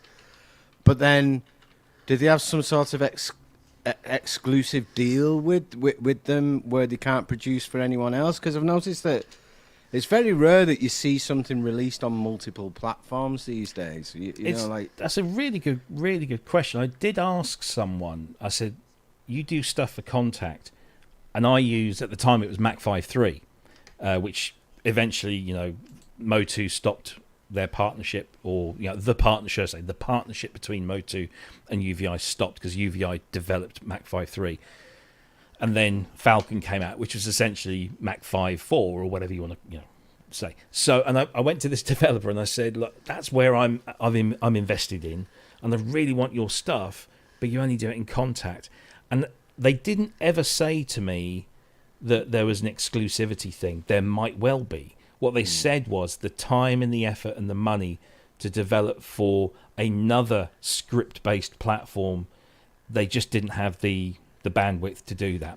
They were only a small operation. As every company is in the music industry, everyone thinks there's people with developers coming out of the wazoo. It's backwards and forwards. As we noted earlier from the Uno Synth Pro X, it didn't read the banks from the Synth Pro. So, and it's because there are changes to things. Just making those changes can be, rescripting something can be hugely expensive. Take an awful lot of time, and it's not a straight translation from. You can't just plug it in and say make this work in that instrument. It doesn't work like that. You're not just paste it into chat GPT and get that to say, and then get an this. awful lot of code that doesn't work. That works. Although saying that, Dr. Mix had a video a little while back with he was with the guys at Martinique, the guys that did the AX73 instrument and a few others, and they've been really done some really good things, and they've been looking into creating stuff with ChatGPT, and they said that what they started to do was they've started to use ChatGPT to get a ball rolling because it does it a lot quicker, and then because they're coders, they can go in and they can just tweak it and streamline it to work a lot better. And that does work. That's very true. That's very true. So and I'm sure that will change and improve as time goes by as well. Estados in the chat has said that the plugin boutique, it's available at a discount, and I've just had a look. It's 429 quid if you don't own it at all for the basic complete full version. Yeah. 429, I think it is from Plug-in Boutique. So that's There's not really any benefits from owning the other stuff either, is there? It's not like Arturia where you buy pigments, you get a bit. No, there knocks is. off They it. do. Oh, is yeah, there? that's how I managed to get Contact 6, I think it was, that I eventually went for the full version, because I bought some libraries that used the free player. That company's since ditched those and they've gone full Contact anyway. But because I'd got 2 or 3 of their libraries, I got a cross-grade price, and it automatically applied that. And so that plus the sale discount meant that I think I picked it up for about 100 quid or something. So they do something like that. And there are deals to be had.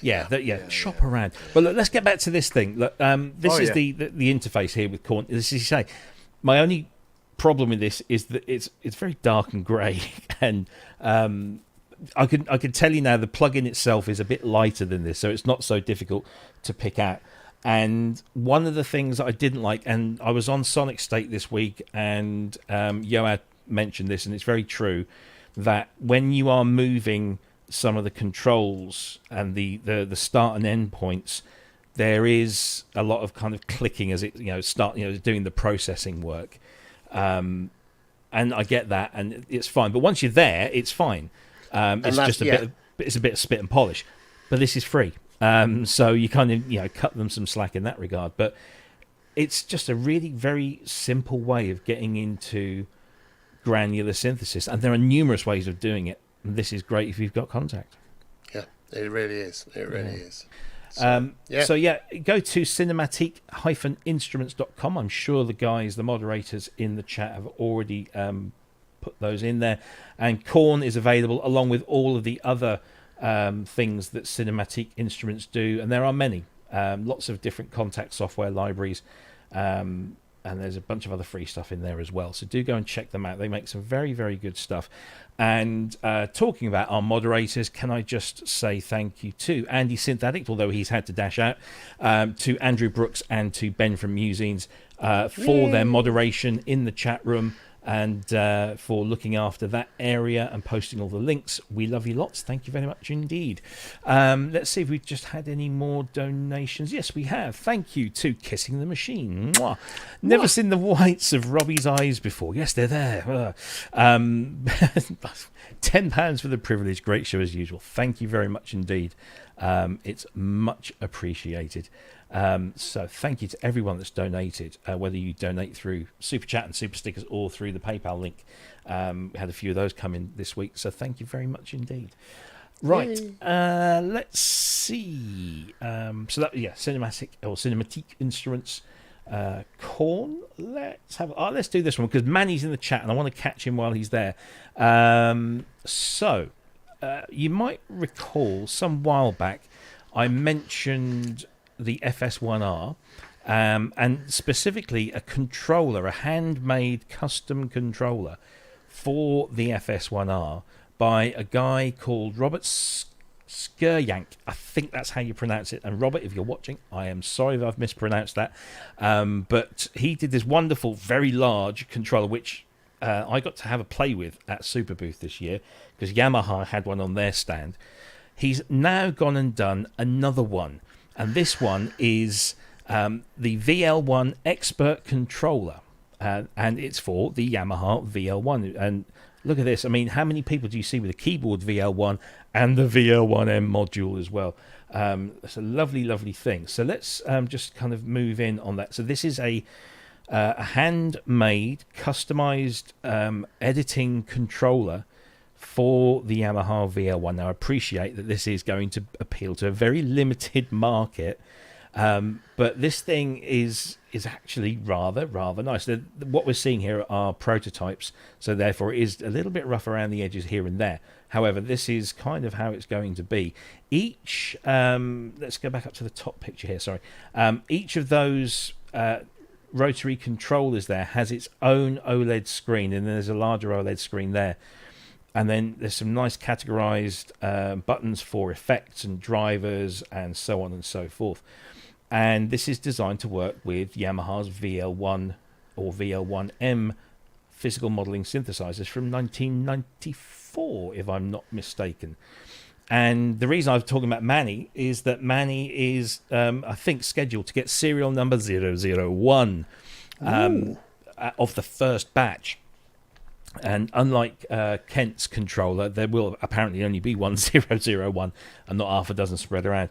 But, I mean, here's a very unique synth that wasn't produced in great numbers and goes for a large sum of money when they come up used online. People are still getting $3,000-$4,000, I think, roughly, for their VL1s.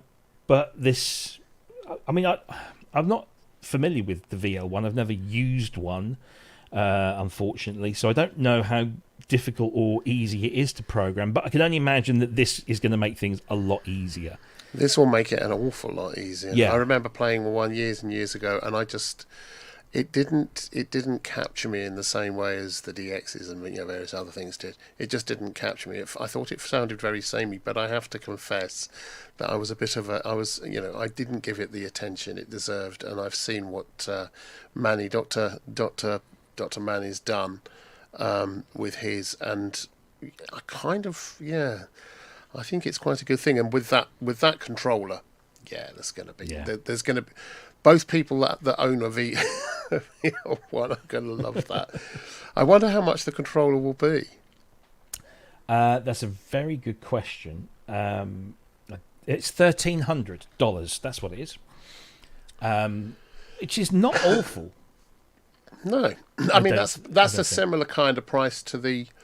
I've been looking at the controller, the DX controller for the DX5, DX7 thing. That's made in. I think it's made in Holland, isn't it? Yeah, the with DT7, a knob and thing. Yeah, great thing. And I just being able to grab hold of a handful of stuff and do it in almost real time is a great thing. So I can see why.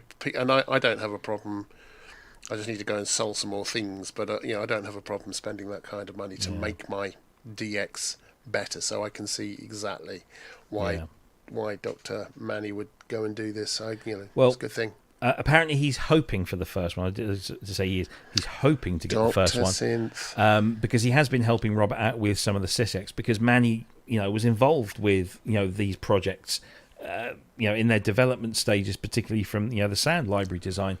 And as he rightly points out, previously, the only other way you could edit these outside of the unit itself was through old Macintoshes. Yeah. So he can now not have to worry about those when he's programming the VL1. Like I said, it's a limited market. I've got a trench coat. Is that the same as a Macintosh? Oh, that deserves one of those. I'm sorry. But as Ben points out, Ben from Musings this is, Yamaha could make some really super plugins if they started to mine their back catalogue like these. And I couldn't agree more. We've talked about that, till we're blue in the face. Yeah. But, so if you want to find out more about that, I think the guys have posted the link in the chat. It's VL1.Skerjank, which is SKERJANC.de. You can find out a little bit more about those. And I think he's building like a handful to start with. I think the plan is for about 20 of these things in total. You know what? So, what? I've been butting in all the way through this thinking, you ignorant bunch of gets. And me sound driver had changed. So I've been talking. And if you watch this video back, you'll see me going like... I'm looking at so many different things and I didn't see and not words coming out. But normally that's happened.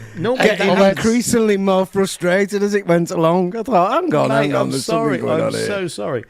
No, it's all right. Usually, it's somebody in the chat notices and says, "Rob, Ben's on mute." I did not notice. Right, Ben, the floor is yours. Repeat yourself. No, I can't remember. I was on a proper rant and rave. I was disgusted at one point. Then I was elated, and then I'm nonchalant now. Okay. No. Big words. Them's fighting words.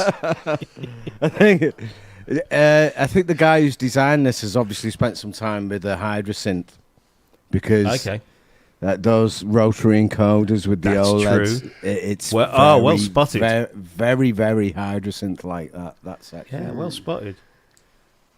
Yeah. Is that it? Is we went through all of that? Well, I was getting really angry over that. No. I've missed you. I really have. No, I think that was it, actually. Yeah. Oh, dear. What a wanker. Hello. What a wanker. Stereo is tracked. Oh, dear. Oh, to get that granular. Da-dang-dang. Anyway. So, Yeah, it's brilliant for what anybody who's got a VP1, isn't it? Or VL1. VL1, sorry, yeah. Yeah. The VL1. Man, he's going to be, I don't know, he's going to be in his element with this. Oh, he's going to be like the pig in the proverbial. Yeah. PSN, the Mime edition. That would be funny. If we did the whole show, nobody could hear us. Or would it? No, anyway. Yeah, I won't give up the day job. Best of luck to Robert with that. If it's anything like the FS1R controller, it'll be good and it will make a bit of a difference. Although, to be honest, when I played with the FS1R controller, it was almost as baffling as programming the FS1R from the front panel because you've got to learn it. But once I guess you're there, it's fine. Right, Steve Elbows asked Yeah. just quickly, how many VL1s were made? Do we know?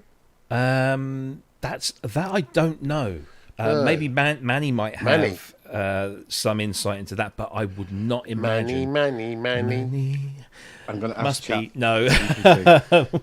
So, there you go. Yeah, ask ChatGPT. ChatGPT will know. I'm in it. He says about 4,000. 4,000? That's Bloody more hell. than. That's more than I thought. Yeah. So, with my mathematical skills, I reckon that if he sold one to every user, he could make about 14 quid. Yeah. I'm sure there's not a huge amount of money. Thank you, Ian Cracknell, for the laugh. There you go. If you own a VL1 and you fancy some proper hands-on control, then Dr. Robert Skiryank is your point of contact there, and go and see if you want hands-on control. Hands-on control. Right. We've only got about 15 minutes left. I've really lost track of the time here. So there are three things left. Thankfully, one or two of them are fairly small, Quick. so I'll leave those to the end. I'm going to bring in this. So this is we had this developer contact one of the organisations that I work for, and they said, "We'd love you to review this. Let us know what you think." Completely, just to set the record straight here before we go down that path again. For cash? For cash and cake? No. And the thing was, nobody really wanted to. Well, certainly people weren't throwing their hands up. So I thought, oh, go on then, I'll give this a go. So this is the new version. I think this is version 3. I wasn't aware of this until just recently, of a box called Loop for Live. And as you can tell, it's a guitar pedal, but it's a guitar pedal that controls Ableton Live. So when you get one of these things, you get the unit and you get a USB cable, and like all guitar pedals, you don't get a power supply. What the heck is that about?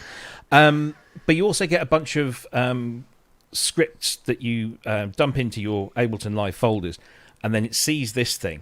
Let me just play you a little demonstration video so that you can get a little demonstration. Here we go. Super.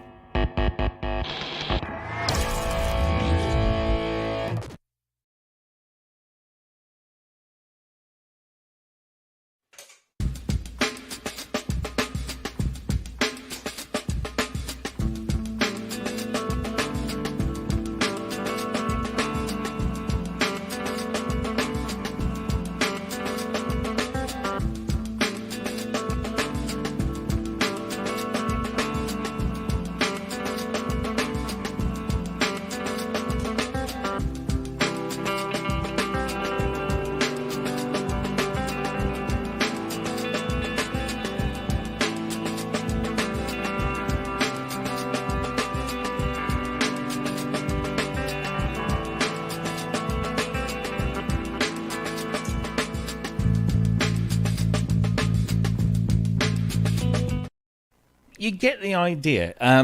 You might say, oh, it's just a looping device. Well, yeah, it is, but it's a looping device that uses a very powerful piece of software called Ableton Live. So, yes, you do need that to start off with. But here it is. You could kill somebody with one of these. It is Oh my god! very solidly built, like many guitar pedals. It has its own little LED screen that you can use to monitor what's going on. Just And once to grab it off you now. once it's connected, the switches, you've basically got 4 switches at the bottom that will start 4 different loops within your scene, and then using these buttons here, you can go up and down in your Ableton scenes and then trigger different things off of there. And then you've also got like a start all, stop all. You've got a mute button, and you can advance. You can also do tap tempo and all sorts of things. But it's designed, I guess, primarily the way they're advertising it. It's designed primarily for guitarists to then enable them to use Ableton Live for their productions. But can you have more than one unit down at a time? Yes, really? You can, and they do actually demonstrate that, or they certainly visualise that somewhere on their website, which I can't find for love nor money. So you can have it as a single standalone thing. Or you can connect other guitar pedals via it, or you can have an entire band all with their own pedals all connected to the same live session. They spent all their marketing budget on the graphics, haven't they? Didn't they just? Yeah. Look, again, I believe this is a one-man band, so let's give them fair dues. In which case... Let's give them fair dues. So I can't say We too still much managed to about get this. Moby in on the promotional video. Yeah. I can't say a huge amount about this. Oh, and also you can send, using a Max for Live plugin, you can send the information that's on that little screen onto a bigger screen. So if you're if you're like a Ben Simpson where he's got his own computer monitors, you could have that on screen as well. But I guess for you use Cubase Live, but I mean, imagine in a band situation, you've got a guy that I forget the names of the. I know Andy, but you've got the guy on guitar and keyboards. Yeah. Snatch scratch. He could have one. You could have one. Your other, even your vocalist could have one. And between you could, sort of mess around with all sorts. I mean, it could get very confusing, especially if you've had a few sherbets. But could you get a screen for the drummer to count him in so he knows when to start playing? Oh, we apparently used a to drummer do can that. have one of these. Yeah. When we was an original band years ago, we used to use a QX1. And I used to send a click track to the drummer that used to go through a Porter studio, to give it a bit of amplification. And he'd get the click in one ear, and like all the sequencing had run out. It synchronized to that, and it went down at a gig, and he did the entire gig just watching. Oh wow! The red tempo light, and he stayed in time. The entire gig, just watching the red flash of the tempo light. I thought that was that's some skill there. That is some skill. Yeah, absolutely. Yeah, but unfortunately, at the end of the gig, he realised he'd been following the microwave on the bar. Yeah. Oh yeah, we got booed off stage. Yeah. So he was following the PIR sensors. I'm not a great keyboardist by any stretch of the imagination, and I'm even less of a guitarist. I've actually got an old Strat copy upstairs somewhere. I think my son's got it in his room. So I might dig that out. But actually, I was thinking about putting this, if I had this underneath my desk. Yeah. I'm thinking for live gigs, I'm beginning to think, I'm beginning to see how that might work in a, as a keyboard player, just being able to run things up and stop them and do, 2 of those would give you. It's a good thing. And I don't know these things up, I don't know enough about Ableton. I mean, like, would it be possible to have, it's like electronic music, Ben. Yeah, no, but could you have say your verses in one loop, say the rhythm section for your verses in one, so you could then just keep them in one section and make it more. The good news about this and using Ableton is you can actually, whilst playing live, you can do a rearrangement of the song. You can bring in any part you want, as long as everyone knows what's, someone's got a clue about it. You can start rearranging, so you're not stuck with the rigid sort of pre-recorded this. You can make it a lot more fluid, which is the good thing about Ableton. So do we know how much they might be? Yes, they are going to be €249. Yeah, 250. Yeah, which is not. I mean, it feels like 250 quid's worth there. I mean, it's a solid lump of, brain crushing metal. It's got the build quality of a good guitar pedal. I wear size 11 shoes. How's that going to work? Let's just have a look at the. It is that's my only concern. Is I've never really used my feet to do, other than a kick drum and a hi hat, which are much bigger pedals. I've never used these, and I'm just not sure. But I'm really looking forward to actually just putting it in there and just playing around. I'm not familiar with like guitar pedals at all, really. But what puzzled me was like there's 2 rows of foot switches. Yeah. How do you press the top row without accidentally with your pressing big the bottom? toe? Yeah, well, I haven't got a big toe. It really on is one that. foot. I mean, this is a fair point. But no, I just thought I'm really looking forward to trying it from a synth player's perspective. From an Ableton performance perspective. Yes, indeed. No, I agree. And really I guess I drew the short straw and I said, look, guys, I'm very new to Ableton, and guitar pedals are a completely different language. So they thought maybe I'd make a good reviewer. So, hey, we'll give it a go. But yeah, it's called Loop for Live. It's available on loopforlive.com. That's a nice, easy one to remember. Another one-man band. Got to applaud that. Yay! Love the exactly. one-man band thing. Yay! And a one-man band. By the way, you need Ableton Live 9.6 or higher. Higher. To do this. Do you mean higher? Higher. So that is the end of the gear. I just want to let people know there are two. Actually, no. There's one news topic. Let's do this quickly. This is just interesting stuff, and I don't know anything more about this than what I've read on this website. So you know that in the last couple of years or so, venture capital companies have been buying, or a venture capital company has been buying up other music technology companies, namely Native Instruments, Isotope, and Plugin Alliance, and they all now sit under this one kind of umbrella. And that company is Francisco Partners, and Francisco Partners are now in very much a pole position to acquire Avid, which has been trying to sell itself off, and for some while, even Ben Jordan was talking. Yeah, it's been trying to get itself sold. So I think it's between them and another partner. I think it's Goldman Sachs Group are looking. So they reckon the company's worth about 1.2 billion. This news made the shares jump by over 16%. But now we're seeing, we could possibly see Native Instruments, Isotope, Plugin Alliance, and Avid in one group. And I just, this is all, of course, speculation. The value of your shares may go up as well as down, etc., etc. But is this a good thing? Because it keeps a company like Avid going. Or are we just getting into a kind of this big monopoly thing and everything's getting homogenized, and we'll start seeing Native Instruments, Avid things, or Plugin Alliance, Isotope things? Yeah, it's really bad for innovation, isn't it? If all the companies are under the same umbrella, they're not in competition with each other, they're not striving to push the envelope. I don't know.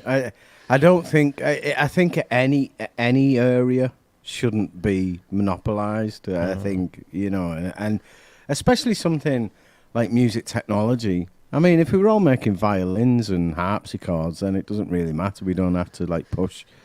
All we have to do is make them cheaper, so we increase the profit margins. But we need innovation. We need people really competing with each other and coming up with new ideas. And so here's the contrary view on that, Ben, which is Avid are a company that not only make Pro Tools, which we all know it for, but Pro Tools primarily is now embedded in the film industry and broadcast. And guess what? They also make Avid, a non-linear editor, which for years has been the staple top end. That's what you use for feature films, broadcasts, etc. Their sales have suffered a lot, as has Pro Tools. But Avid has suffered a lot, and they have not been reinvesting and innovating as fast as some of the other companies in the video sphere. So people like Resolve, people like Adobe specifically, they haven't invested as much in that, and those companies have stolen a march on them, and they're kind of in a difficult spot. So I agree with you about innovation, but that innovation has to address a much wider global marketplace, and you need a lot of money to do that. So whilst I agree it's nice to have independents doing this stuff, there comes a point where when you're servicing what is a multi-billion-pound industry on the audio and the video side, there comes a point where you probably need to get some investment in, unless you're Blackmagic and you're making most of your money from hardware sales. So I actually think it's probably a good thing. Certainly if they carry on as they are, they're not going to be competitive for much longer. They're just not. And they need to be able to diversify and get into other things. This gives them an opportunity on the Pro Tools front to perhaps do a bit more with the PC platform as well as Mac, and also to take advantage of Isotope, etc. And on the video side, similar thing. They can start embedding some stuff. Because the companies they've got under their umbrella are not necessarily in direct competition with each other. Native Instruments do instrument plugins. Isotope tend to do audio processing plugins. Plugin Alliance do audio processing plugins, but more like they're more. What's the word I'm looking for? Nonchalant. No, it's not that. It's not nonchalant. No.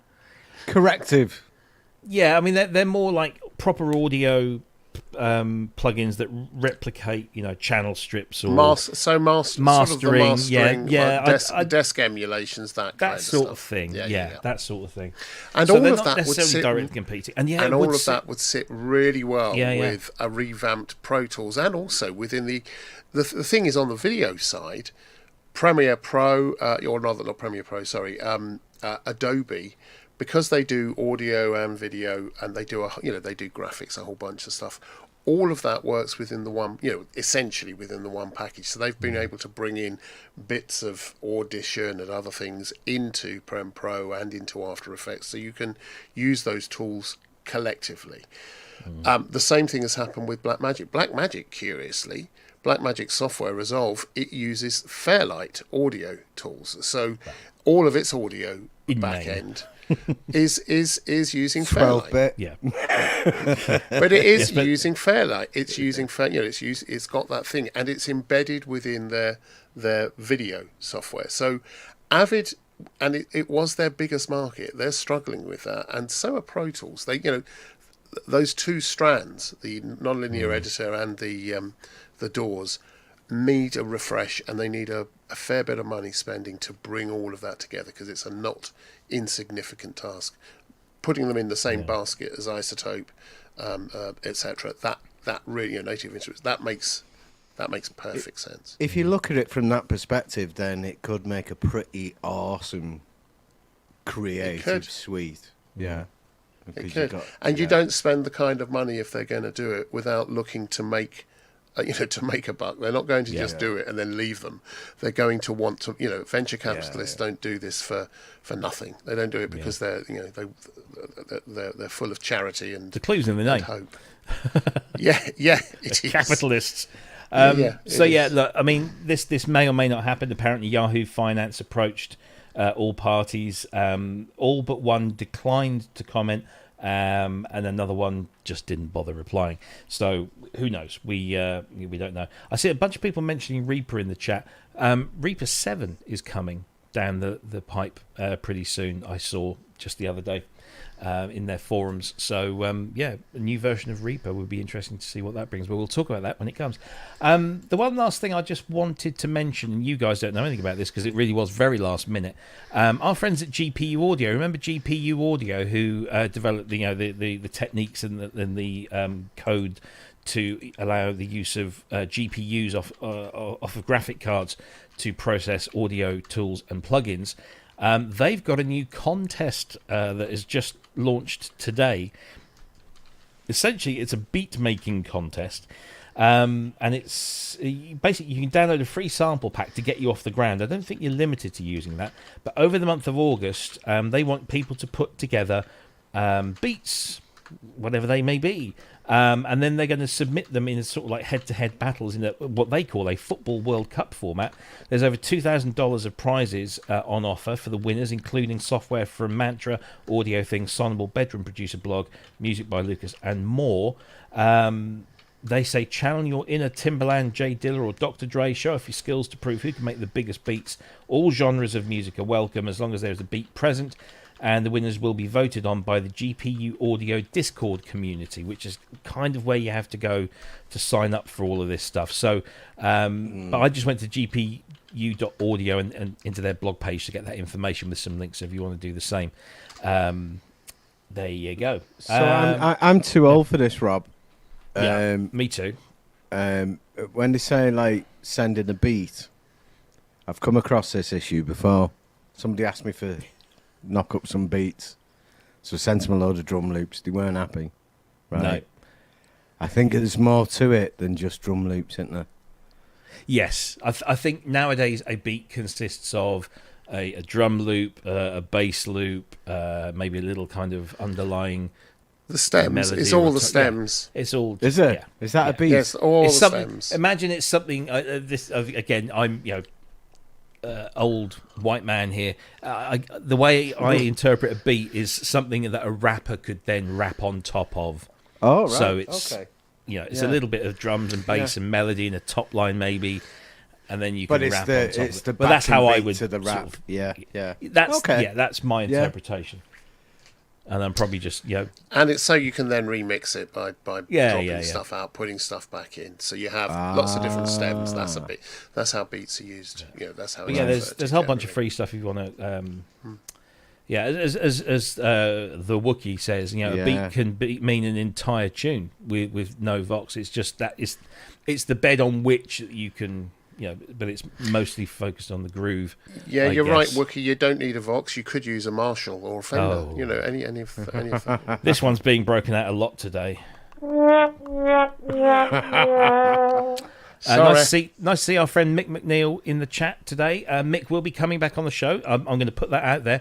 I was talking to him the other day, and I said, I'll do that for you. You got to come back on the show. And he said, I'd love to have Mick back on the show. Yeah, he's going back up to wherever it is. I can't remember now. Up in Scotland somewhere where he lives. And once he's done that, he's got a great internet connection. He'll be able to do a show there. But don't worry. The Penguin of Death approves this transmission. Yes. The thumb screws are on. Mick. So Mick will be back. And don't forget Anthony Marinelli on August the 25th. And hopefully a few others that I've got on in the boiler. Shall we? Or in the boiler? No, on the boil. In the boiler. Couple of lobsters. Yeah, there's Mr. Sicky. Hang on. Who's that? Yeah. Talk, mate, it's... How are you? Am I in time? Yeah. Yeah, you poor no, you're a bugger. little bit offbeat, but you don't look good, mate. What are you doing? Why are you Well, not it makes in my bed? hair stand on end. I don't know what has been ill made my hair stand up. Oh. Yeah, I thought, oh God, I haven't missed a show since I started doing it. I've got to come in and go, oh yeah, I did that one as well. Yeah. You can tick that box scenario. now, Yeah, exactly. Yeah. Food poisoning or a bug, matey? I have no idea. Have you been licking your dog's ass again? Wait a minute, let No, me they've think. been licking his. Let me think. Not this week. Not this week. Right.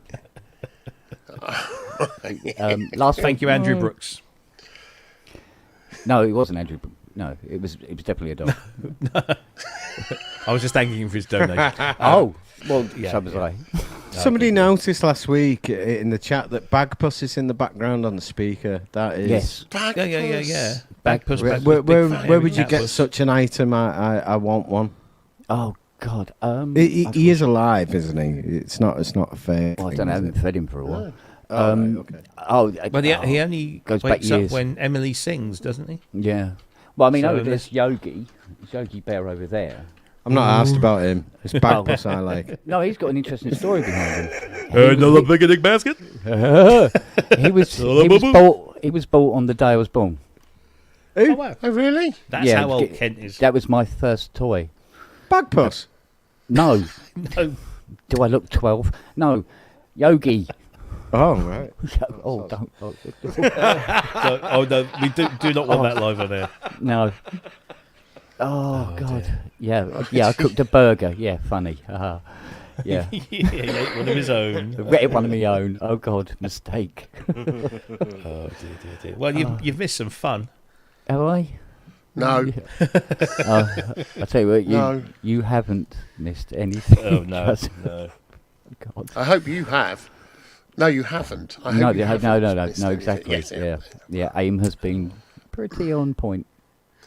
Yeah. Mr. Creosote, is that who you are for now? Go on, it's only a wafer thin mint. Just went tiny wafer thin mint. No, Polo. Oh, God, Yeah, it's been a frog. bit. Yeah, Mr. Bucket. Yes, so I don't know what's up, but it's starting to. Well, there's nothing left, so that stopped. So, yeah, You poor bugger. yeah. I Indeed. can tell you're feeling optimistic with the red shirt. Yeah. Yeah, This is true. yeah. I wear this most days. Oh, dear. God. Oh, dear. Anyway, to Well, survive. you joined us just as we were all about to say goodbye. Because we've I overshot. thought it'd be safer. Well, yeah, probably. Yeah, Well, I hope you feel better soon, mate. yeah. A quick question. Does this GPU audio stuff does it work on Apple Silicon? Yes. Yes. It does.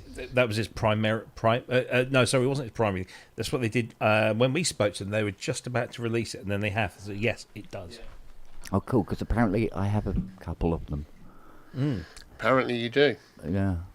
And you have quite a few GPUs with your Apple Silicon machine Thing. which yeah. I've been looking at because Mr. Inland Revenue decided that he owed me money this year.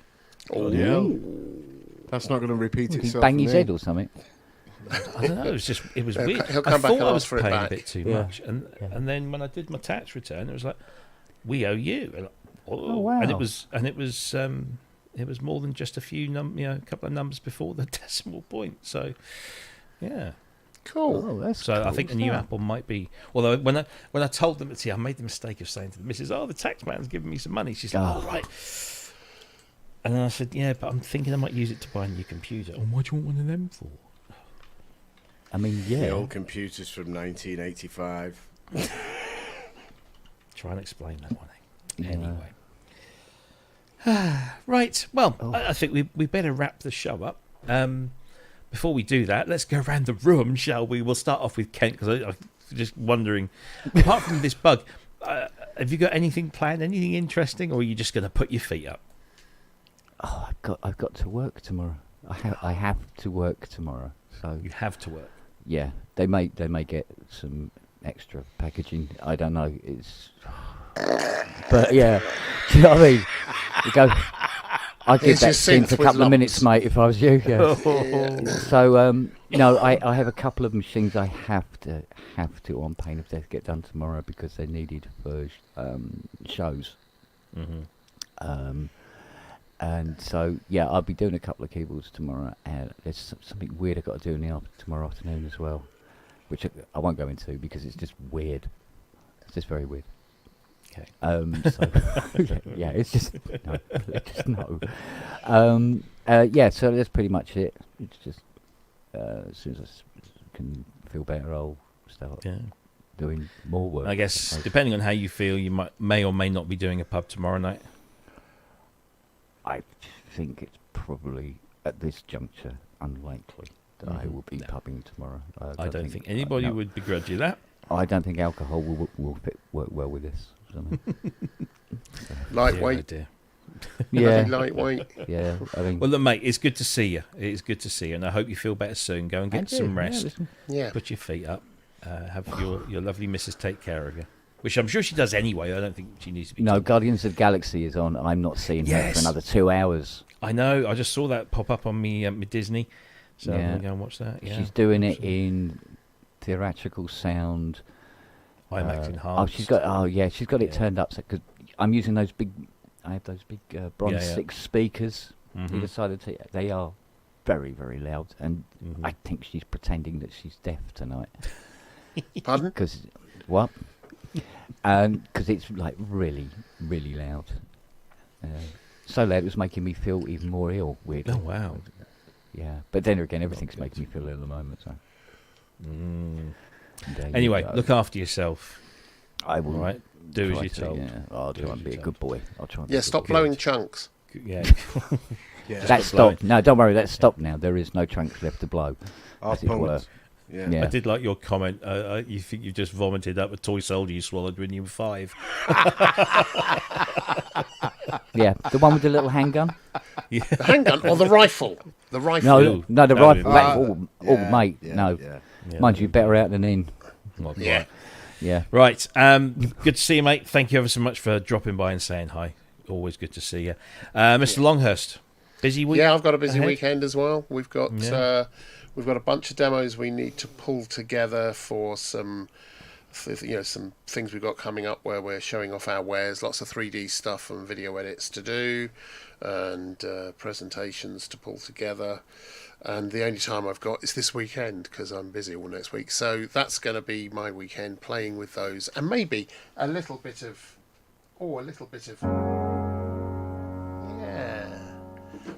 that. That chord My pickup there. truck left me. That's L. That's L. That's the key. L. of L. The corner Well, bell. Paul McCartney uses that one a lot. L. He does. Yeah. Yeah. He uses FNL if you say it quick enough. Ben, Yes. gigging, aren't you? I'm gigging tomorrow at Tan Hill in the. I think it's just a couple of thousand miles above Everest. And when we finally get there, like, we'll be on oxygen mask and everything, but we'll do our best to put on a good show for everyone. Good. Can you let us know as well why is it that comedians have hijacked the term gig? Bastards. We gig. Yeah. They don't gig. They giggle. They giggle. Yeah. That's gigging. Yeah. Stealing Used to do a term, didn't it?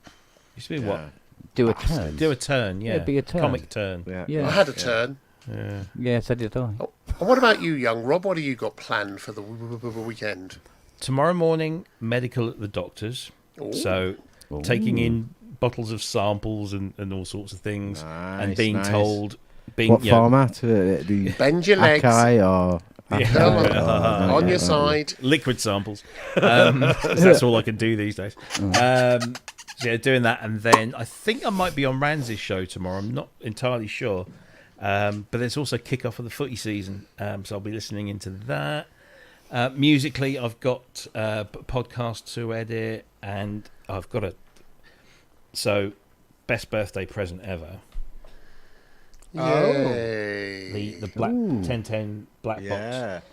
It's a huge amount of fun. That is, it really is. The more I learn about it, the more fun I'm having. It's fantastic. So yeah. Oh, and this came in from eBay today. I thought, why not? 100 patches for the DX7. So I might go and I might do some of that if I've got. But other than that, we've got thousands in our cartridges, Robbie. That's going to be online somewhere down there. No, I looked. I couldn't find it anywhere. I couldn't find it anywhere. I thought surely someone has programmed. All right, get this. All right, this is. This is book one of 4. Oh wow! Are you going to get the complete set? I'm going to try. But I couldn't find anywhere online that had those presets already done. So, which has pleased me because now it means I've got something to look forward to. Probably easier just to keep buying DX7s until you get all the patches. Cheaper as well. Hey, this DX7's got book 3 on it. Yeah, I've got a QX7 that I won in an auction. Auction. Yeah. So I've got that. Has that Another arrived proper now? price, then. Yeah. Yeah, it's at a proper price. So, yeah, that's about it, really. So, yeah, there we go. Interesting old men doing interesting old things at the weekend. Anyway, and on that note, not the first time. I will bid you all farewell. Thank you to everyone that watched us today, and thank you also to everyone that donated, including last minute Mr. Robert Hetch with his £5. Thank you very, very much, Andrew Thank Brooks. you very much. Didn't know he could do this on your phone. Join Grace and him at 9:30 for a live jam. So you've only got like 13 minutes to go.